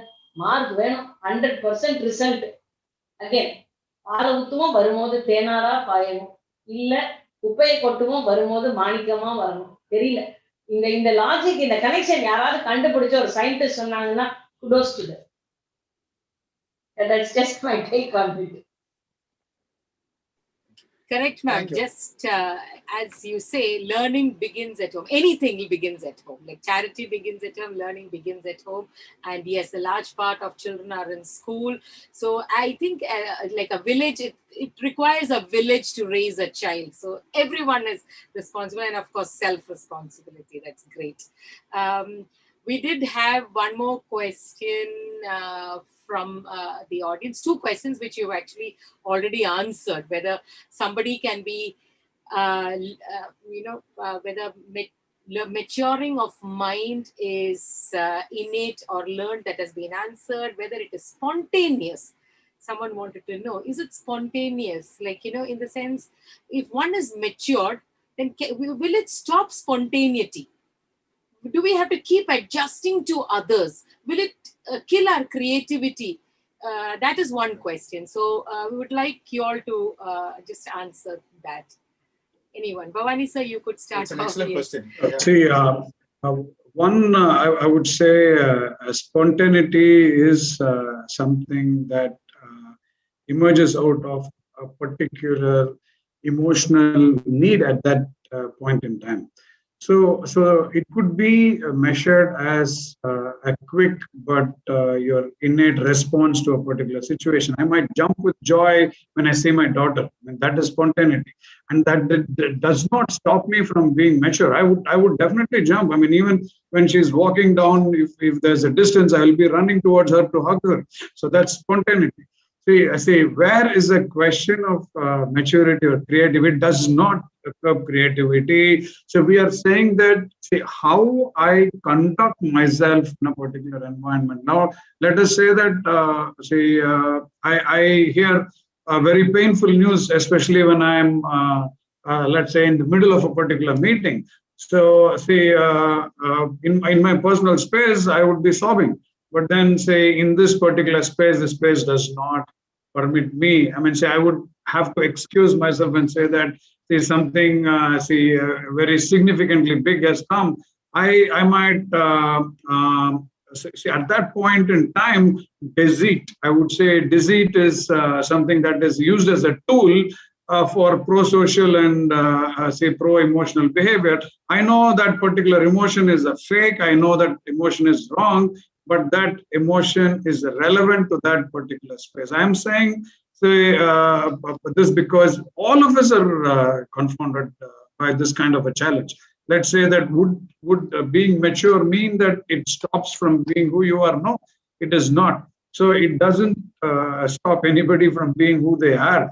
But if you say that, see, I was actually doing things which I understand was not right for a particular age or for a particular profile or a particular place, and they say that I've developed this art so that I don't behave like that anymore. So you're only adding value to what you do. It's not that you're removing that from the system.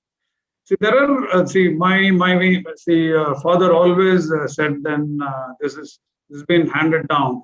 So you're always fighting the 6 enemies within, right? So it talks about kama, krodha, moha, lobha, mada, and matsarya. So lust, so rage, attachment, greed, intoxication, and procrastination. So these are the 6 things which are actually shaping a whole gamut of emotions that work around. And see, if we are able to regulate these 6 enemies within, I would say the kind of emotional responses that you would throw. Of course, yes, I fake. I mean, see, I will have to lie, but deceit is good. Certain times it saves grace. So you understand. So it is all right. So we will have to let us not over intellectualize the way that we feel to a particular situation. So if a particular situation happens. Ma'am nailed it. I mean, she said, see, how do I go ahead and say that I would not accept my mistake? Yes, I have to accept my mistake. That's a sign of maturity. See, and do you think that I'm beyond being a senior principal? I should not make any mistake. Sorry, I make a lot more mistakes than all of you put together. So, but see, the question is that the maturity comes in accepting that mistake and moving on. See, sometimes you accept it, but you don't act on it because you become super stupid because you have not learned from that experience. So you continue, it hits you a second time, it hits you a third time, it hits you a fourth time, and then you go ahead and realize. I would say this is it. See, it does not. So let us not be super worried about it. Thank you. Napina madam, you want to say something on that? Yes. Spontaneity, of course, has got nothing to stop you with. In fact, they will complement each other. My creativity grows with my spontaneity, or because I'm spontaneous, I'm able to think and talk or think and react immediately. So it is more of a complement to each other. It will definitely not counter each other. And creativity is something that all of us have, but only thing is we are not using it. We always like to follow the footsteps of somebody. We don't like the road less traveled. எதுக்குப்பா வம்பு ஆட்டம் அந்த மாதிரியே போயிடலாம். எல்லாரும் ID எடுக்கிறாங்க, நானும் ID எடுக்கிறேன். எல்லாரும் மெடிசன் எடுக்கிறாங்க, நானும் மெடிசன். ஐயோ, இப்ப மெடிசன் எடுக்க கூடாதா? Okay, I will switch over to commerce. So we don't have a thought process where we can take something. அந்த risk taking behavior வந்து எப்பவுமே நெகட்டிவா தான் பார்க்கணும். At times Risk taking in a positive sense is also there. It's okay, I will try it. It is not possible to shift. Or a professional, I will throw it and I will take a risk and try something and venture something new because I have the urge or the thirst to learn something. That can happen with creativity. The party கிரியேட்டிவா இருந்தாங்க. குழந்தை தோசை சாப்பிடலன்னா அந்த பாட்டி வந்து 1 2 3 போட்டு தோசையை சாப்பிட வச்சாங்க, மேக்ஸும் சொல்லி கொடுத்தாங்க. ஆனா அந்த 1 2 3ல தோசை ஊத்தலாம் நமக்கு இப்ப டைம்லாம் கிடையாது. We not bothered about creativity. We are more bothered about intellectual. We are only looking for outcome. ஆனா we want everything. அதுதான் எனக்கு புரிய மாட்டேங்குது. எப்படி இதெல்லாம் வரும்? நான் அதை என்ரிச்சே பண்ண மாட்டேன். அப்படி ஒண்ணு இருந்தாலும் பேசாம அதெல்லாம் இப்ப பேசாது, அதெல்லாம் பெரியதன பேச்சு, அதெல்லாம் உனக்கு வேண்டாம், படிக்கிறதுல பார், அந்த குழந்தைக்கு படிப்பு வரலங்க. It's got a lot of other talents.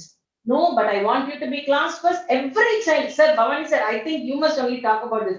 Every child should get first rank. எப்படி சார் முடியும்? யார் தான் கிளாப் பண்றது ரிப்போர்ட் கார்டு வாங்கல? அதெல்லாம் எனக்கு கவலை இல்லை. Every child should be school first. Every child should be school topper. எனக்கு எப்பவுமே I always had a thirst. இந்த ஸ்கூல் ஃபர்ஸ்ட் வராங்கன்னு பேப்பர்ல எல்லாம் வருது இல்ல, அவங்க கொஞ்சம் லாஞ்சிடியூடெல்லாம் ஸ்டடி பண்ணி பார்க்கணும்னு பார்ப்பேன். ஒரு 18 வருஷம் கழிச்சு நீ எப்படி இருக்க? அதாவது எனக்கு தெரிஞ்சு இவெல்லாம் சக்சஸ்ஃபுல்லாவே இருக்க மாட்டான், ஆடு மாடுதான் மேய்க்க லாய்க்குன்னு இன்னைக்கு ரொம்ப சக்சஸ்ஃபுல்லா இருக்கான் நான் பாக்குறேன். இவனையா நம்ம சொன்னோம், அவன் தான் நம்மளை விட புத்திசாலியா இருக்கான். So the creativity and spontaneity go hand in hand, but we are trying to pull each other and say no, don't be creative. That is not required now, but unfortunately we need to learn that. Certain things like I'm just probably moving because I was tempted to answer Divya's question, gender and maturity. This is something like that, spontaneity and creativity. Thanks for the question, Divya. It has got nothing to do with gender and maturity. Unfortunately, it is grained in your brain. Genetically, it is ingrained. As a girl, you are supposed to do tick box, check box. இதெல்லாம் நீ பண்ணணுமா, வேற வழி கிடையாது. நீ பொண்ணா பிறந்துட்டு அதனால நீ காஃபி போடணும். அதே பையன் யூஎஸ் போய் அவன் தனியா காஃபி போடுவான். அவன் இந்தியா வந்த உடனே அம்மா காஃபி அப்படி உடனே அந்த அம்மா புள்ள பாவமா வந்து I don't know what is happening. Why are we, இது ஜெண்டரோட, it is brain. Yeah, all of us have brain. My maturity is in my thought process, not in my gender. But we have tuned our people to think this is how girls need to be. You need to be gender oriented. Again, 18 for girl is because she's physically mature. We thought the girl need not be intellectually mature. அது வந்து அந்த காலம் பொண்ணுங்க வந்து அடுப்புதுனா போதும், பொண்ணுக்கு குழந்தை ஒரு ரீப்ரொடக்டிவ் பார்ட்டா தான் நம்ம கேர்ள்ஸை பார்த்தாங்க. ஸோ அந்த பிசிக்கல் மெச்சூரிட்டியை தான் மென்டல் மெச்சூரிட்டியா இருந்தாங்க. அவங்க வீட்டுக்குள்ளே இருந்தாங்க, ஹஸ்பண்ட் கிட்ட ஐடியாஸ் நிறைய பேர் இருந்தாங்க, நிறைய we left lot of people who had the potential by putting them behind the room by saying you can only cook or you're supposed to cook. The boy cannot cry. Why? Emotions are common for you and me, but why that fellow? He can't cry, he cannot do anything that he likes. Cook பண்ண போனா இல்ல let me clean the room na ஆம்பளை பையன் நீ தொடப்பம் எடுக்கலாமாப்பா, நீ வாமா நீ வந்து பெருக்கு. We are trying to fit them into a picture or ஒரு மாடல் வச்சுக்கிட்டு நீ இதுக்குள்ளதான் இருக்கணும். This is the framework that we have, and we are trying to bring in gender into maturity. No, it has got absolutely no connection because your thought process has got no gender. பிரெயினுக்கு ஜெண்டர்லாம் கொடுக்க ஆரம்பிச்சோம்னா நம்மளோட மோசமான பீப்புளே கிடையாது.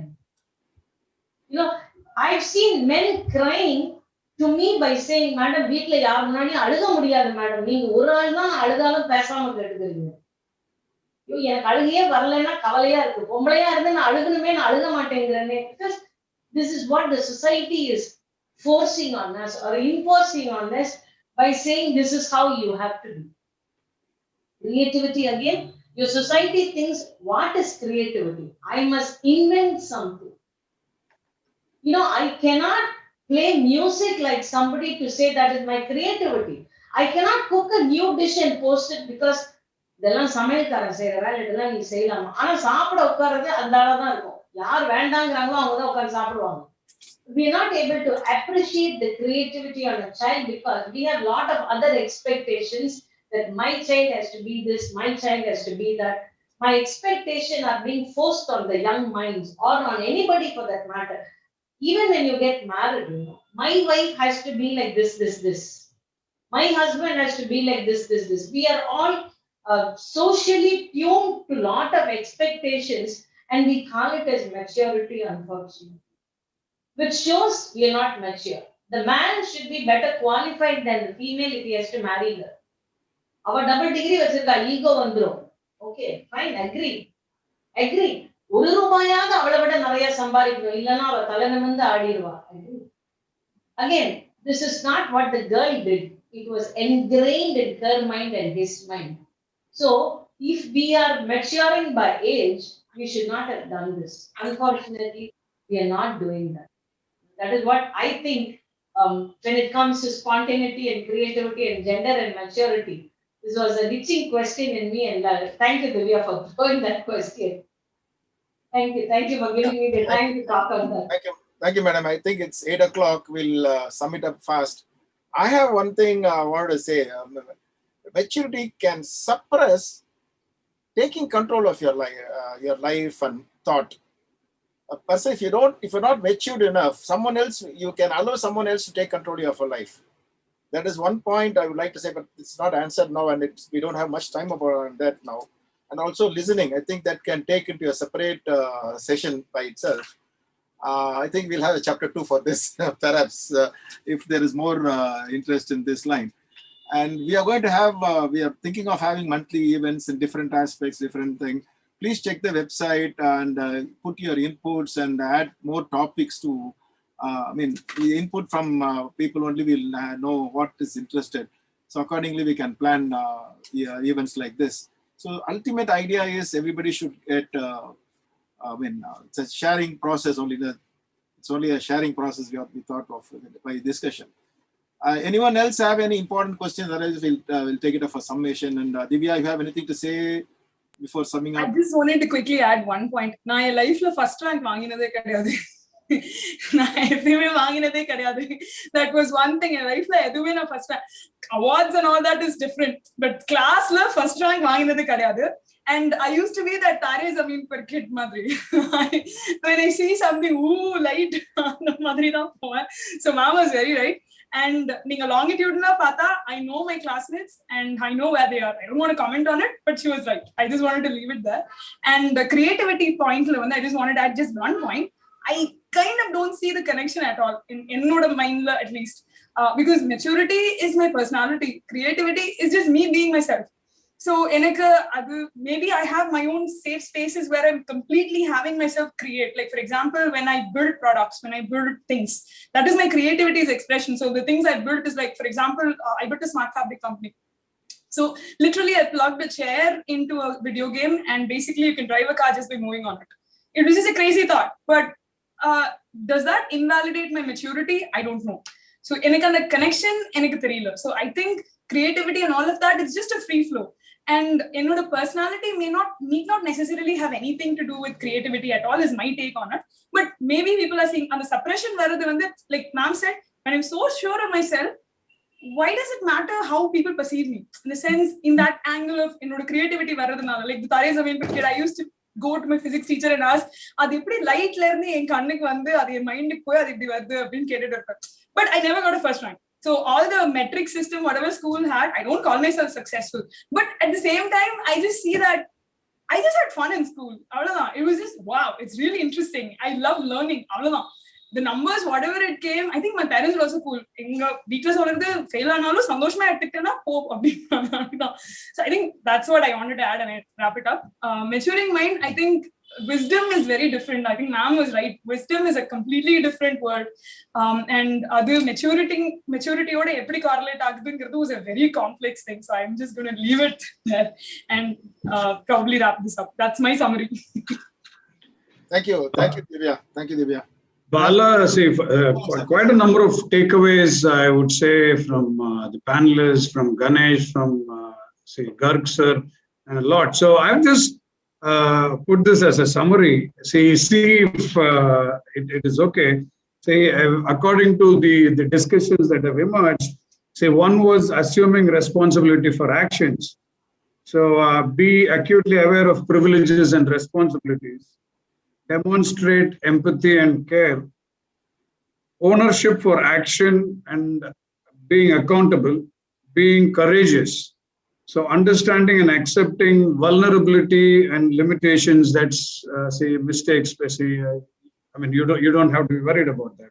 Setting boundaries, discriminating from what needs are and what wants are and what greed is.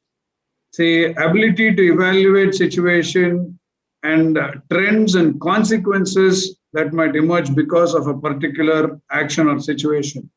And these are the some of the takeaways, say, which I have written down from today's discussion, saying that if we come to understand what are the traits of maturity that emerges from this discussion, these are some of what I've grabbed. I might have missed few, but then I have quickly grabbed down what people said. So thank you. So say my own perception, and ma'am would understand. So you have a confirmation bias, you have a perception bias. So Divya brought in a very different dimension to this entire discussion, I would say. So in also trying to understand, get into Divya's shoes to try and say, what is this relevance Divya is talking about with respect to emergent spaces? So the last thing that emerged was more to do with gender neutrality and how we can actually even reframe our language. So if it is anything sensitive, the child is a she. So if it is action, the child is a he. I mean, these are things I would say that because of this particular discussion, I might quickly think about it and say, okay, the next time I'm going to say flip my own gender biases in some meaningful way. So this is interesting, Divya. Thank you for that. Thank you so much. Thank you so much, sir. It means a lot. Thank you, sir. It's so much, sir. You need to leave some for the Mr. Ganesh to sum it up. I'm sorry. Summation. Yes, I did feel it being infringed upon me. I'm sorry if I don't want to hijack what you have. Not at all, sir. Not at all. See, this is I mean, very interesting for me. Very interesting for me. Yes. Excuse me. There's one more hand raised by Rajesh Subramaniam. I think we can take it up later after the meeting is over. We can take it up offline. Take it up, Ganesh. Yes. So it's really been first when Bala mentioned about the subject, I said, I mean, is it going to be adequate for discussion? But then after sitting through the event, I feel lots of information has come out, which is really useful for us. So it's been extremely thought-provoking, and especially for people of our age group who are father-in-law or something like that, it gives us a different perspective and makes us more contemporary. Ability to handle modern current situations is far greater if we think on the lines that have been discussed. What struck me really was few important points.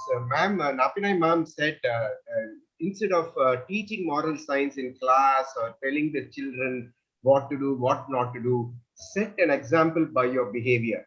That is the best lesson. So that will lead to maturity. That's a very, very important point, is what I said.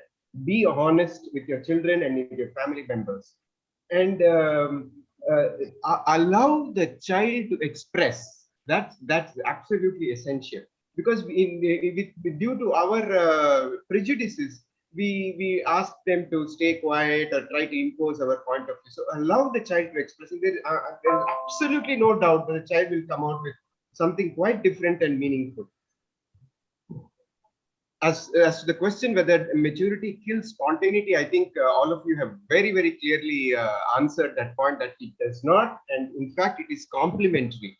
Your ability to handle situations in a more mature manner, in a manner where you do not come to the wrong judgments, helps you to helps you to augment creativity unhindered by wrong prejudices. So as Bhavani Shankar sir said, Kama, Krodha, etc., etc., that is, and if you had asked me and if I was the panel member, I would have said that is the crux of the issue.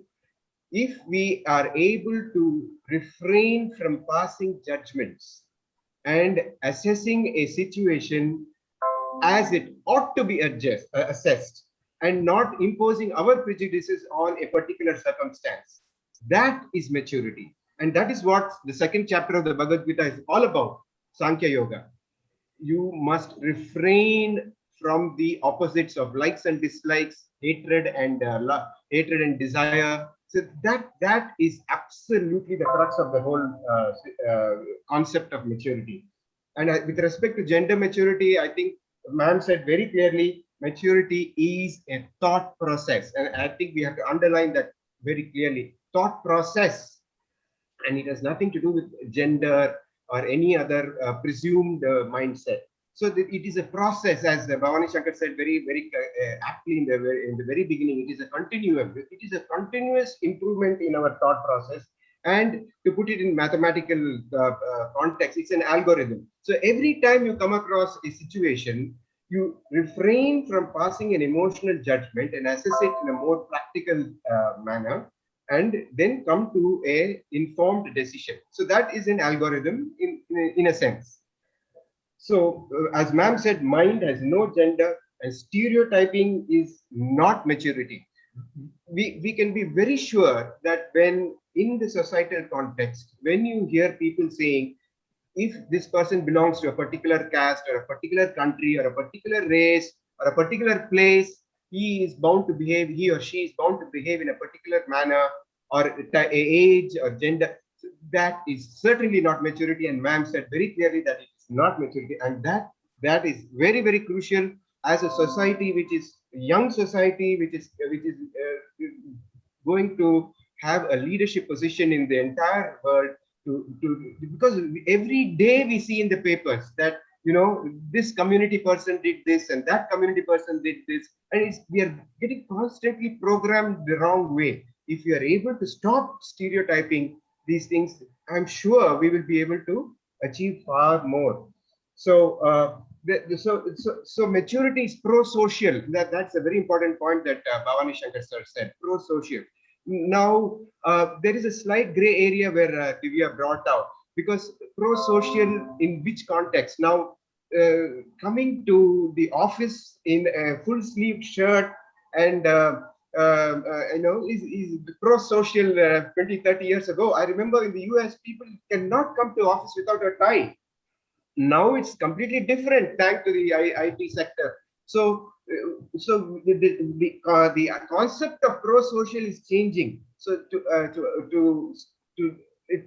to ask whether something is pro-social or not is an important question that we have to raise. And the answer perhaps would be harmony. Can we maintain harmony in all these circumstances, irrespective of what it is? If we are able to maintain that harmony, what is harmony? Not hurting somebody. If we are not able to hurt somebody, then there is harmony, then it is pro-social, and that it certainly requires maturity, and it also augments maturity. So with these few words, I thank Napinai Madam, Bhavani Shankar ji, and Divya so much for it. Was truly an eye-opener. And the last but not the least, Bala, who has taken such a great initiative. And this is a very important initiative, because such valuable discussions, when people undertake, it brings out very important points which people who want to learn, people who want to improve, not only because they are young, but even if they are elderly, they want to improve themselves and transform. This fulfills that particular process. It's a society has to introspect and has to transform. Thank you so much, sirs and madams.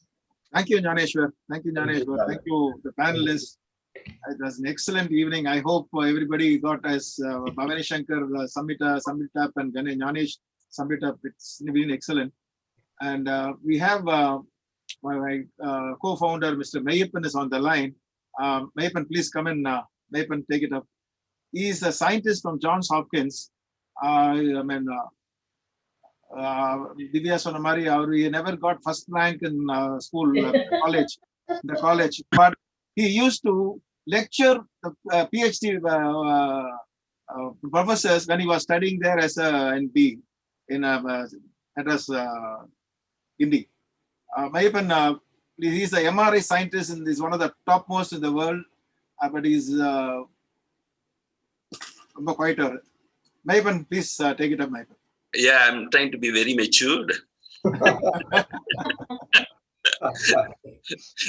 So thank you for the introduction, Anand. Regarding the first rank, I always took pride in the first rank person appreciating me. To me, that was much more valuable. So usually the first rank students will appreciate me for being their friend. So there are some times when I had the opportunity of becoming a first rank person. At that time, the first rank student, usually be the first rank student, he came and told me that news. Mayappan, I'm so thrilled to let you know that this time you won, you got the first rank. So I think that is, that kindness. I think that our society, our Tamil culture has impacted that kindness, that we grow together in a society where we try to educate students without looking at whether they are the brightest or the dumbest. So we kind of mingle as friends. We were being together. Just as I was the friend of the brightest student, I will be the friend of a student who may not know how to solve some mathematical problem. That's how I ended up becoming Anand's friend. So Anand and I used to solve mathematical problems. So Anand will tell me, Mayappa, teach me just one approach to solve this problem. Don't teach me multiple ways. I get confused when I go to the exam.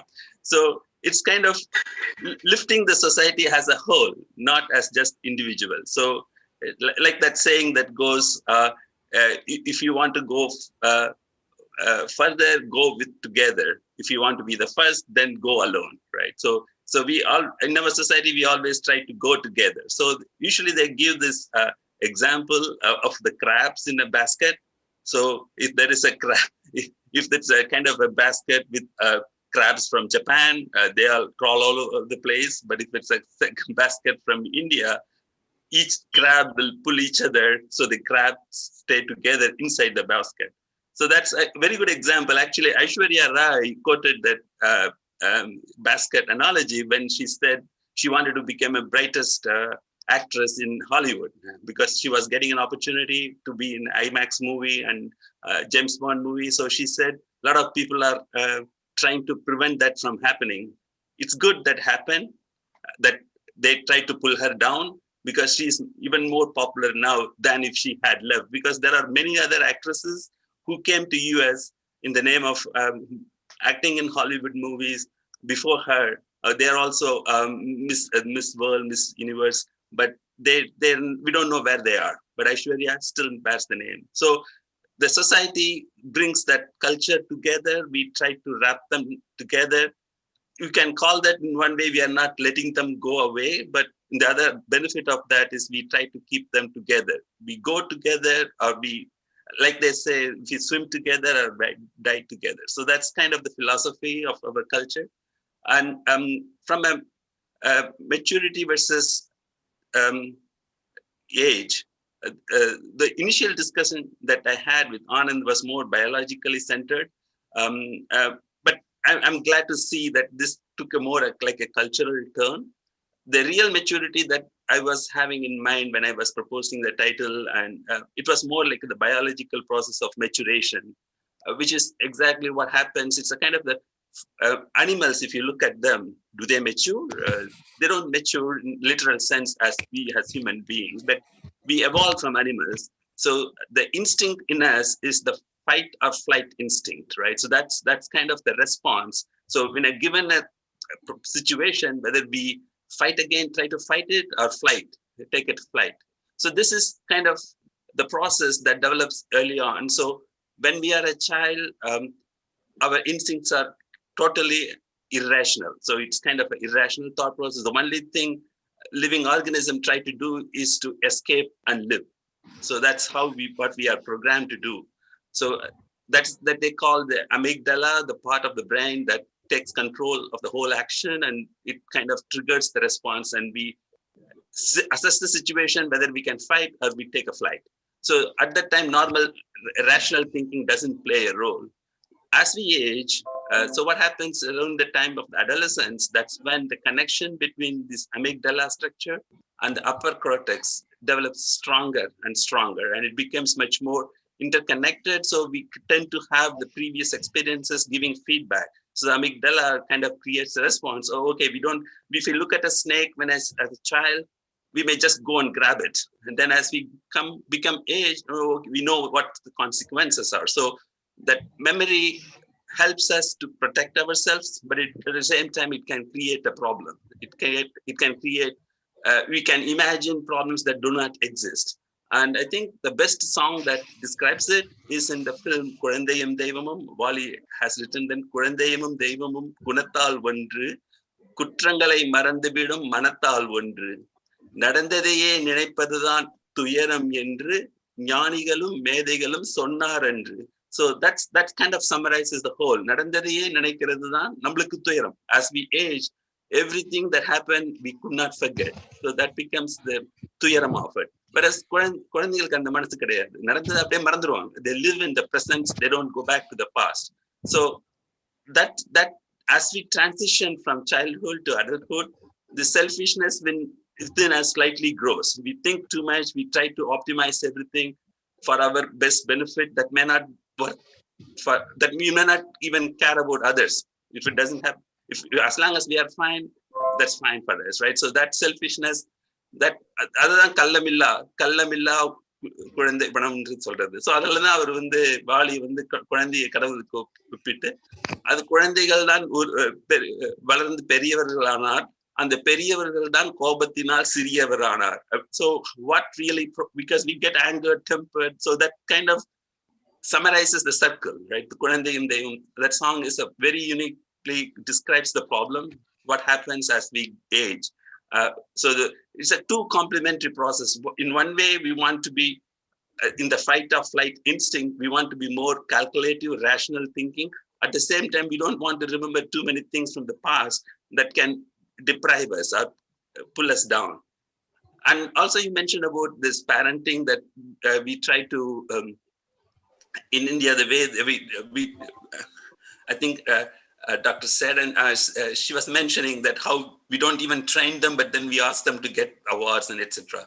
So it's in our culture, it's a negative encouragement approach, negative aspiration and negative encouragement. So if a student does 98%, gets 98% in math, the parents will say, why didn't you work a little bit harder and get that 2%, right? So it's a kind of a negative encouragement.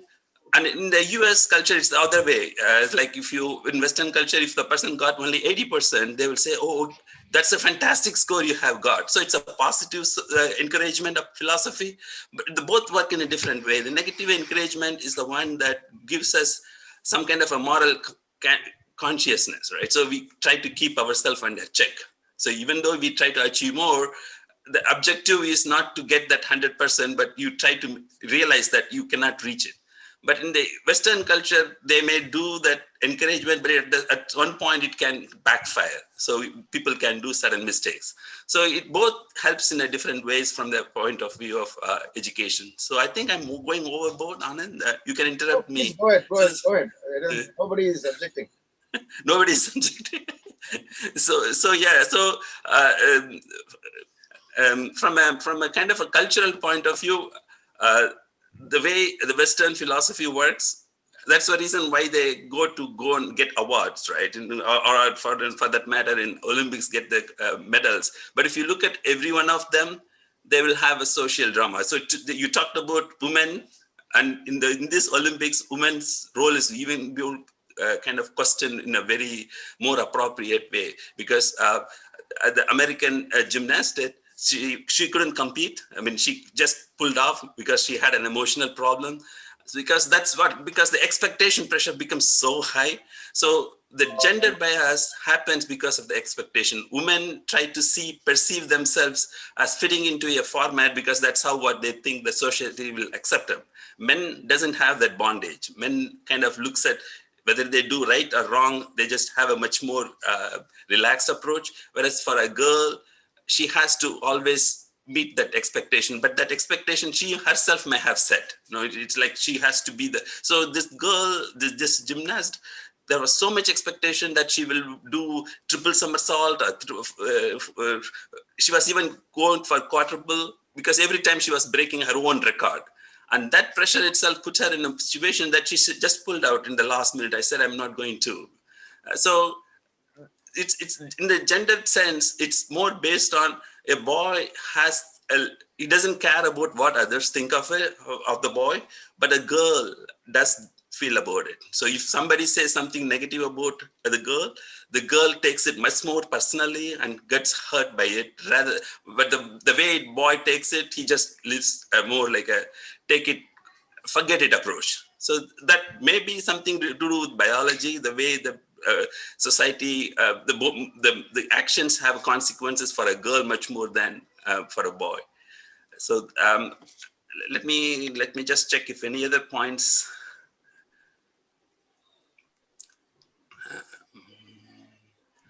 Yes, the pro-social, so that was touched upon about the dresses, that how IT student, so that was created by a movement that was entirely Steve Jobs phenomena. So Steve Jobs was more of a follower of Hare Rama, Hare Krishna. So he was trying to get that mass appeal, because at that time he was the one fighting against the corporate culture. So it's not that it happens naturally.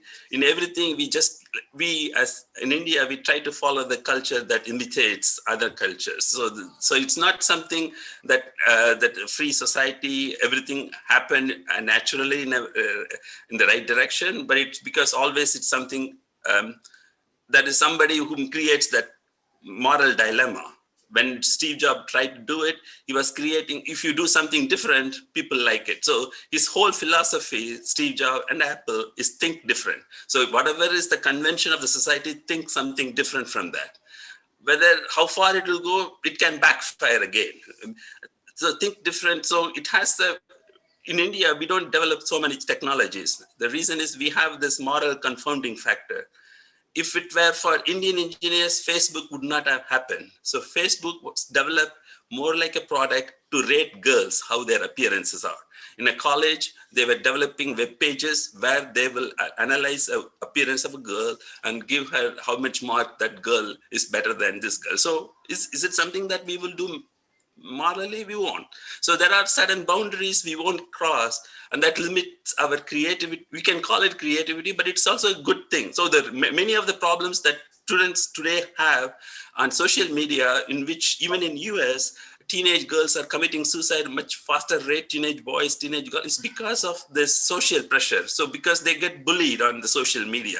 So it is something that we always have protected in our culture. We try to protect a girl and a boy because during that adolescent period, they can take things too personally. And then if they don't we don't come to know about it, that flight or fight instinct can turn inwards. So, and they can end their life. So the best way to carry the message to the young children about what is maturity is to just explain to them that this is just nothing but a biological process in the brain development, that the internal wiring takes place. So they don't think it as a self problem.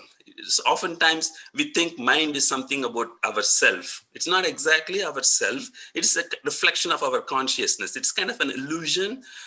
What we think mind is, it's a chemical process in which the brain wiring happens. So you talked about gray matter. The other important part of it is the white matter that interconnects the various parts. The white matter tracks are the one that develops over the age as the child grows from 2 to 3 years is when we have this amygdala structures develop, but over the period, the internal wiring takes place. And you mentioned about this taxi drivers, how they map. it's actually biologically, boys are different from girls.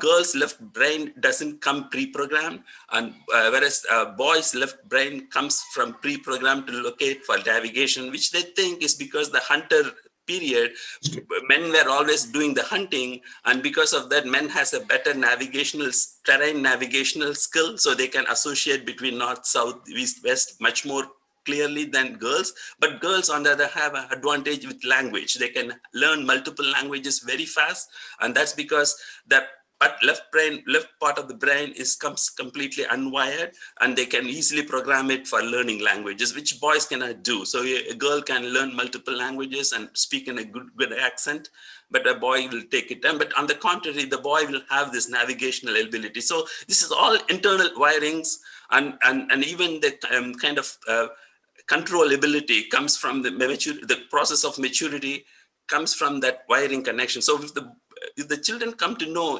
everything is a consequence of the biology, they may have a much more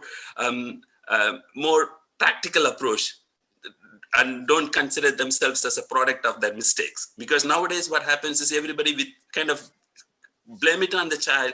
You are not maturing in fast, right? And that puts them in a kind of a defensive mode, and they make even more mistakes. So instead of letting that go that way, if you just explain, okay, this is the process that takes, maybe it takes a little longer in you, or if you just understand. So don't look at yourself as from internal point of view, project yourself outside, look it in your mirror and see yourself as a product of a biology. And maybe that maturation process is different in you based on your experience.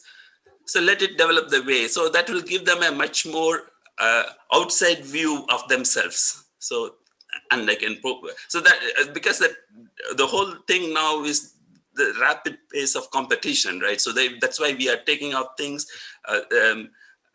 Divya mentioned about stories. Stories have a powerful effect. Our culture always relied on needi kathaigal, right? So the divide, how things can, people always try to divide and conquer us. And those are simple stories that conveys the powerful social messages. And those things may have gone. We cannot change it back. We always, Thiruvalluvar says, so no matter what, you may be the brightest person, you may be the most sophisticated person, but if you don't know how to live with the rest of the world in compatible way, then your knowledge is useless. So that means it's not that we create our own niche area of highly bright students, brilliant students, but they don't know how to mingle with others. We cannot let that way. Whatever mistakes that are happening because of the exposure to internet, we have to kind of assimilate and make sure that our society doesn't degrade from its fundamental basic structure. So that is much more tangible approach than to protect them because during early 2000, that's when the internet was coming into India.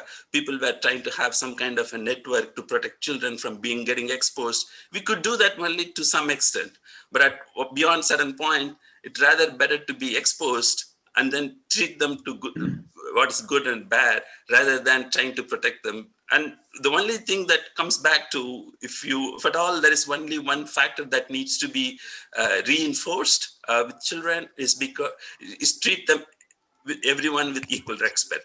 So inequality is the main issue, whether it is United States, whether it is Western country. Inequality is the one fundamental burning problem. So as long as we realize, so we consider India is like a diversity, right? So we consider unity in diversity. Technically, it's the other way. It's a diversity within unity, but it doesn't matter which way we look at it. So the inequality, if we can appreciate everyone, if a child can appreciate the other child's point of view and understand and develop a respect, no matter of skin color difference or racial difference or religious differences, then we will have a much more compatible society. So let me end. I think I went overboard on it. It's okay. Thank you. Thank you, Mayappan. Since it's time, we'll close the meeting, but we'll continue. Whoever wants to continue can continue. Officially, let's close the meeting now. And there is one more person who wants to raising a question for a long time. But since it's 2 hours now, we'll close the meeting officially. But still, it's open. So I'm closing on the meeting officially. Divya wanted to leave. She's got another meeting lined up. Divya, thanks for being here. You want to say something before we leave? A couple of Thank words? you so much, sir. I just wanted to personally thank ma'am, sir, and everybody here. Learned a lot, ma'am. Loved the take on gender. And thanks so much, Mayappan, sir, for pointing the spatiotemporal perspective on the brain, because I do agree. I mean, I completely agree. I think we might have missed it, and you kind of like zeroed in on that. Thanks, sir. And Bhavani Shankar, sir, thank you so much for the perspective. And it takes a great deal more to actually interact with our generation and say that the gender aspect, I will make note of things. I think that means a lot. So thank you so much. And Bala sir, thank you so much for the opportunity. And Jnanish sir, thanks for the summarization and the Steve Jobs quote. Thank you so much. And really, sir, I wish I had more time. It's just that I had scheduled another call. I had to prepare for it. So that's why. So sorry. Thank you so much. Thank you, Divya. Bye, Thank sir. you, Divya, for being here. Yeah. Carry on with your work, and we'll catch up later. Have a great Thank day. you, sir. Be Sure, ready sir. for a few more kind of Geek out sessions, later. definitely, yes. Okay, thank you. Yes. Bye. Bye, sir. So the meeting is officially closed, but whoever wants to stay, please stay back. There are one more. Raji, she's been asking for a long time that she wants to ask some question. Raji, come in and take the question. Thank you so much, Uncle, for the opportunity. So, I just wanted to say one line, whatever I'm feeling for the past 2 hours, it's so good, so great listening to all of the elder people talking about maturity. But for me, I feel like being raw is very difficult rather than getting matured. So, maturing, in the name of maturing, people are becoming so rigid is what I feel. So maturity is good and things are very right. But as technology improves and so many things are happening, in the name of maturity, people are becoming so rigid. That's one point. The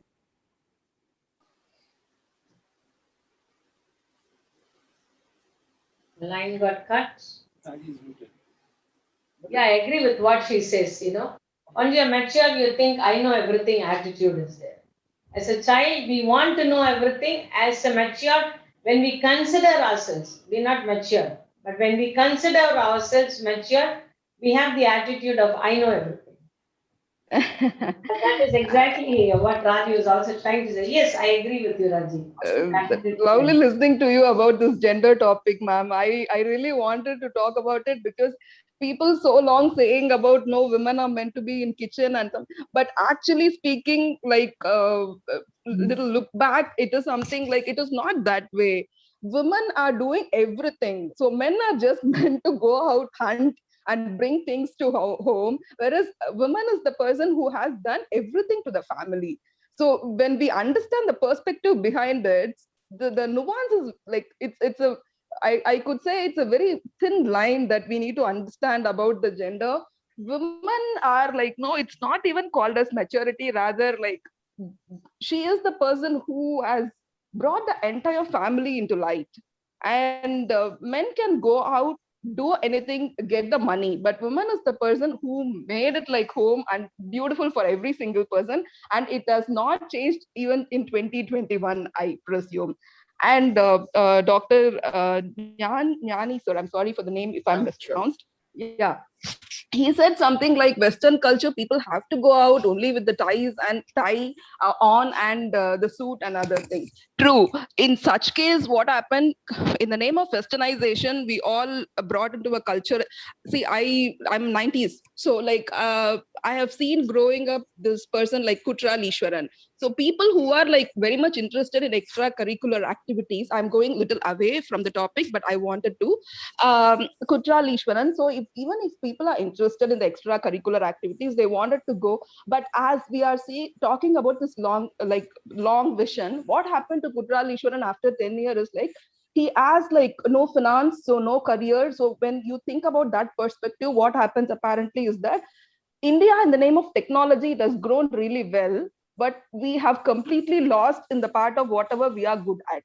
So in such case, students are all focused to become a corporate member. So they train themselves, and teachers, parents, apparently everybody has come into the picture, and they started training the kids. And everybody, as Napanai madam talking about it, she said everybody wanted to secure first rank.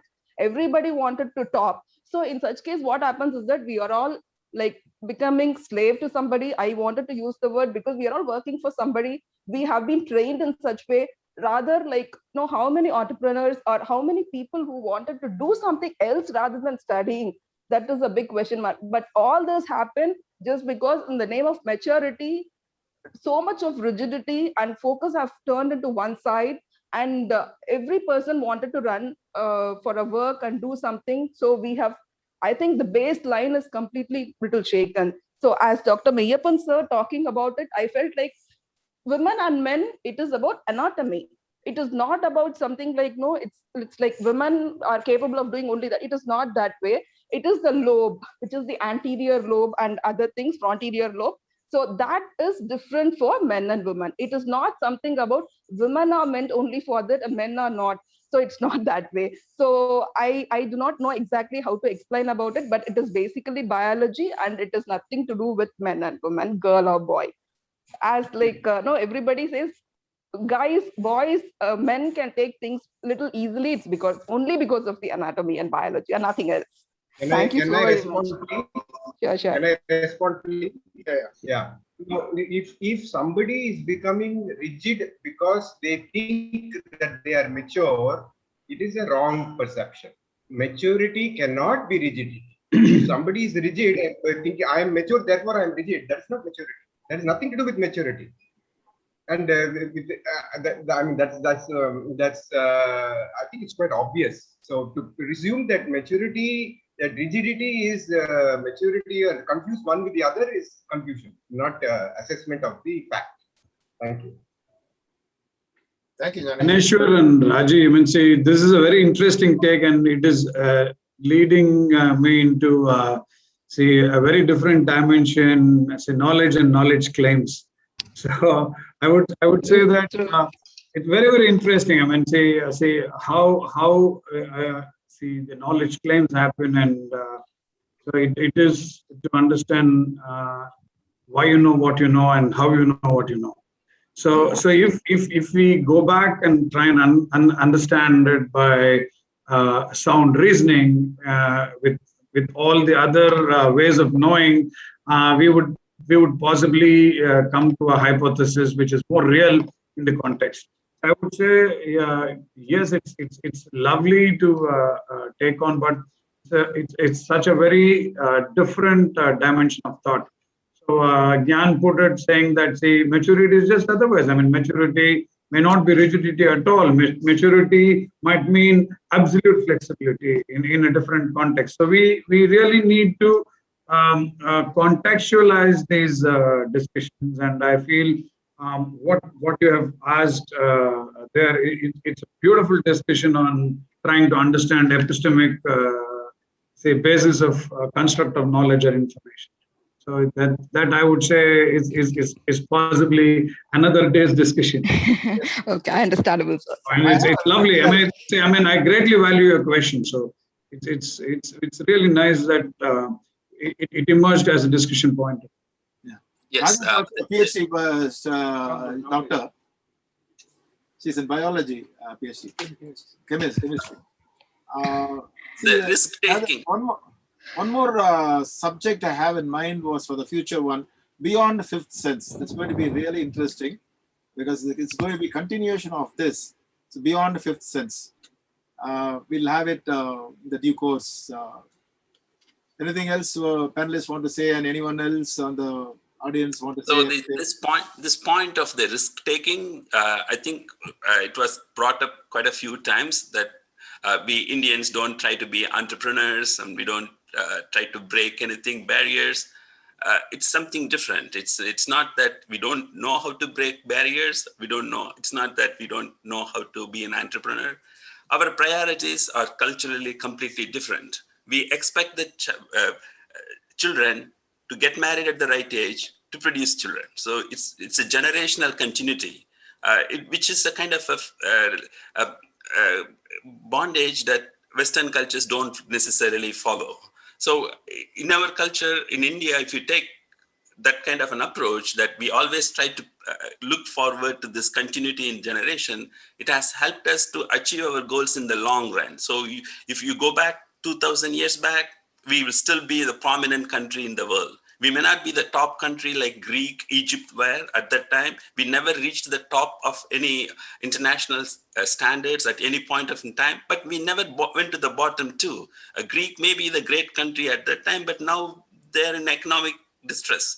Egypt was in reaching the peak, but now we don't know where it is, right? So every country reaches its limit at one point. German was in 20th century, they were trying to be the superhuman beings of the world. They achieve for it and then they fall apart, right? So every country goes through that cycle, but in India, our focus always has been to maintain our continuity over the tradition. So we try to, and it is because of that pressure, we cannot take that risk, right? So it's the same fight or flight instinct. If you look at the stories of everyone, whether it is Microsoft or Apple, they go through that tremendous kind of check against major corporate companies, and for which they jeopardize. Now, Bill Gates, after so many years of success, is divorcing his wife. So what is the moral in that story? So would you say a multi-billionaire, they have something in life missing that they have to go for it, file for a divorce?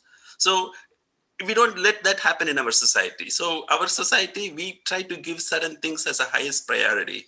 It may not be the achievement in technological front, it may not be the achievement in the intellectual frontiers, but it is an achievement over generations can fulfill, right? So we like our window of achievement is much wider.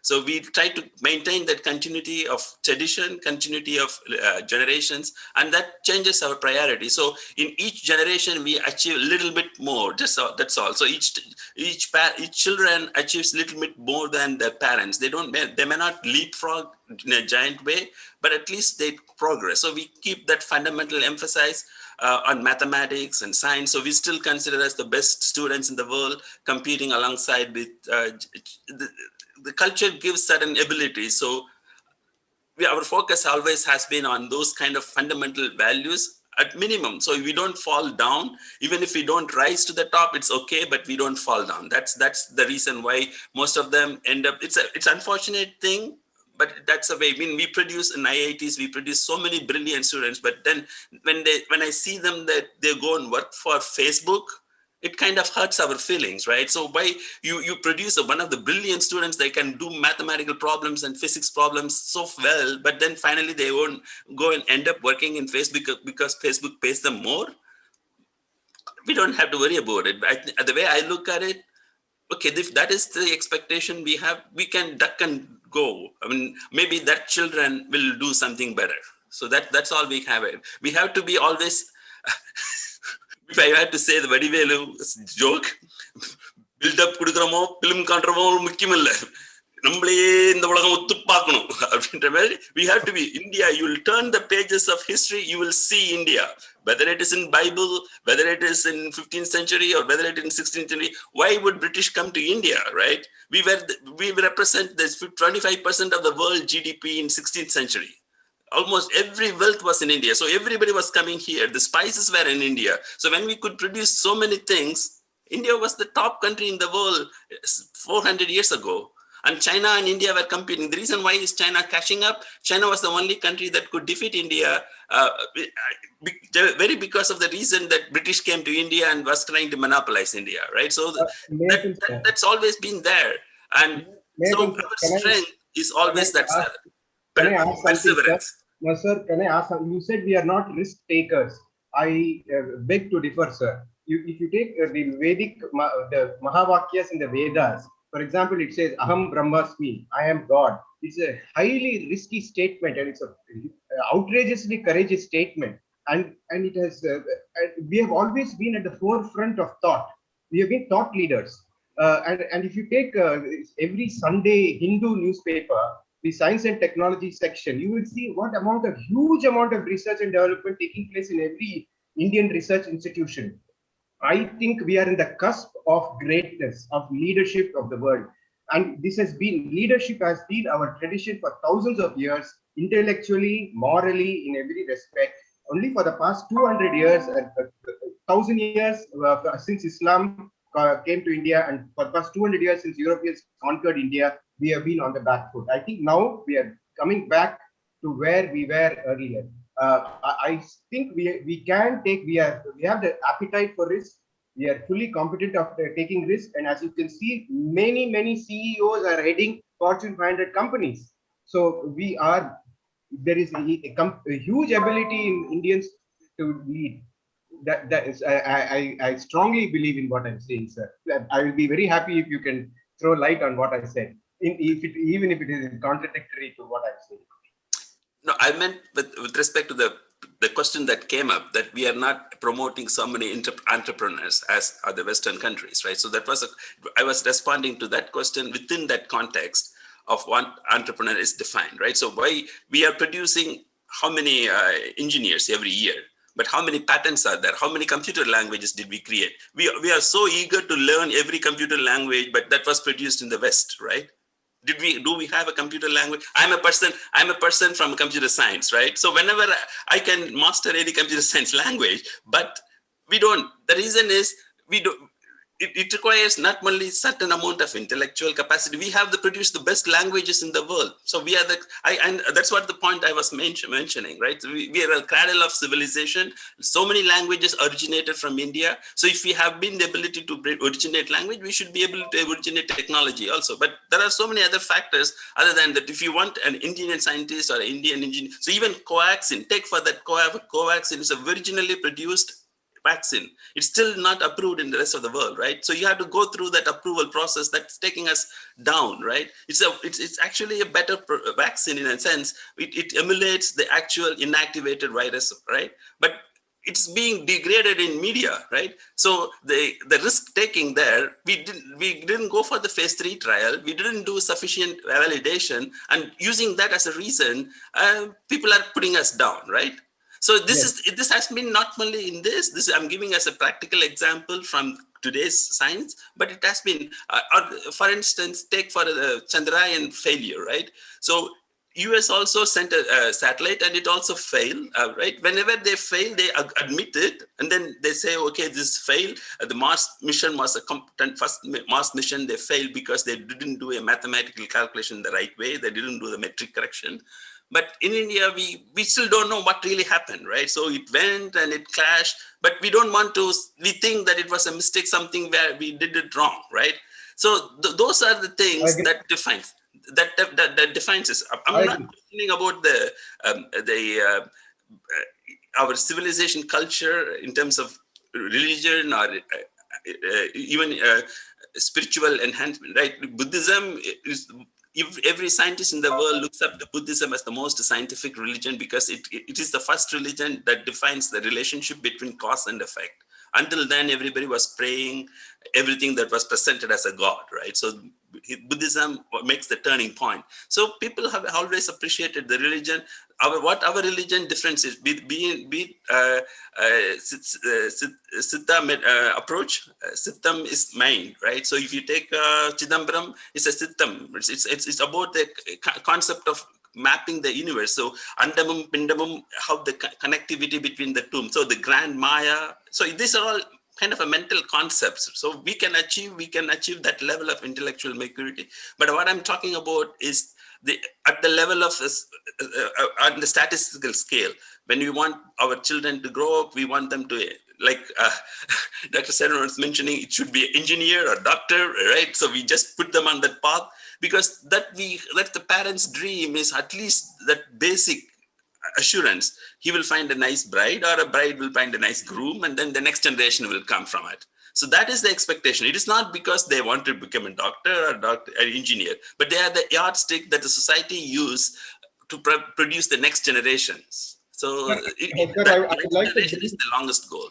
I would like to bring to your notice that a company called Zomato, which is a new generation company, is of a greater market cap than the Tatas and Oberois.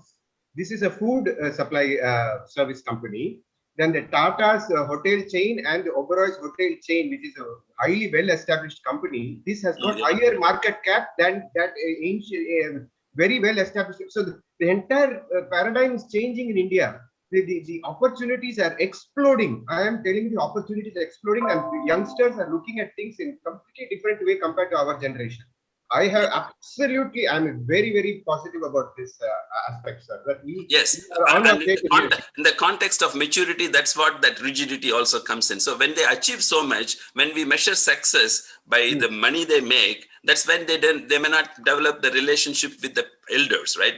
In fact, that was one of the issue now that Anand, the reason why this maturity concept was brought in is because once they achieve by the age of 25, they may not even want to listen to anybody else, right? Because they showed, because we are measuring yardstick with success, and that success gets measured by some kind of achievement in dollar amounts or in market cap, whatever, then we don't let them learn from the parents or from the elder generation who have gone through these phases, right? It's not that things were not so matured the things were not so rich and productive in India in the past.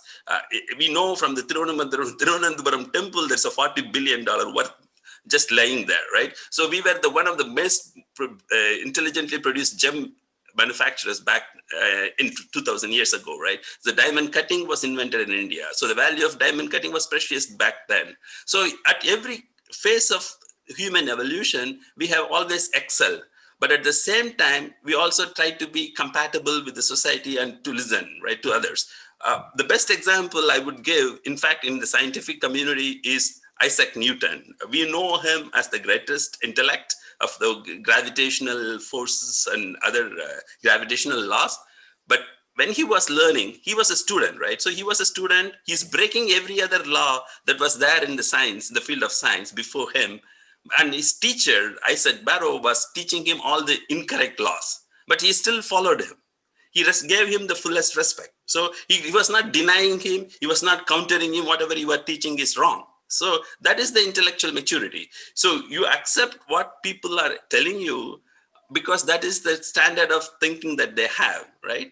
And then you want to go above that, right? So you want to break that barrier. So one of his famous quote is, I could see further than others only because I'm standing on the shoulders of the giants. So that summarizes it. You always have to achieve the next, not without disconnecting the previous, right? So you have to accept, okay, maybe they have made a mistake, maybe, but then that compatibility is what gives us that progress and continuity.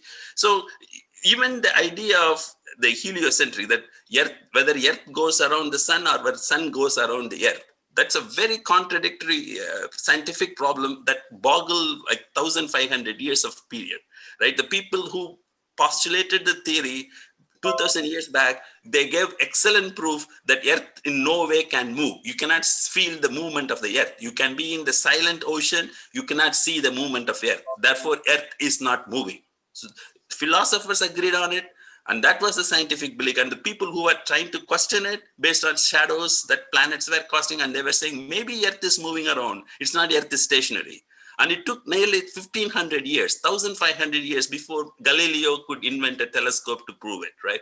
So this kind of scientific breakthrough happens because you want to accept the norm and counter it, right? So the scientific progress is incremental progress over what's been done before. So what I see in younger generation now, as soon as their website is launched, as soon as they become that $1 million people, right? So they join that club and then they look down everyone else as if they're an achievement.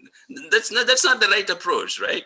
It's just an illusion. That's what Buddha always says, it's an illusion of your mind. You are seeing something, and tomorrow if somebody bans it, right? Tomorrow if somebody says, we are just using the internet IP protocol and shut down all the services across the world, then everybody goes, right? So then you are still reliant on so many components of technology that others dictate.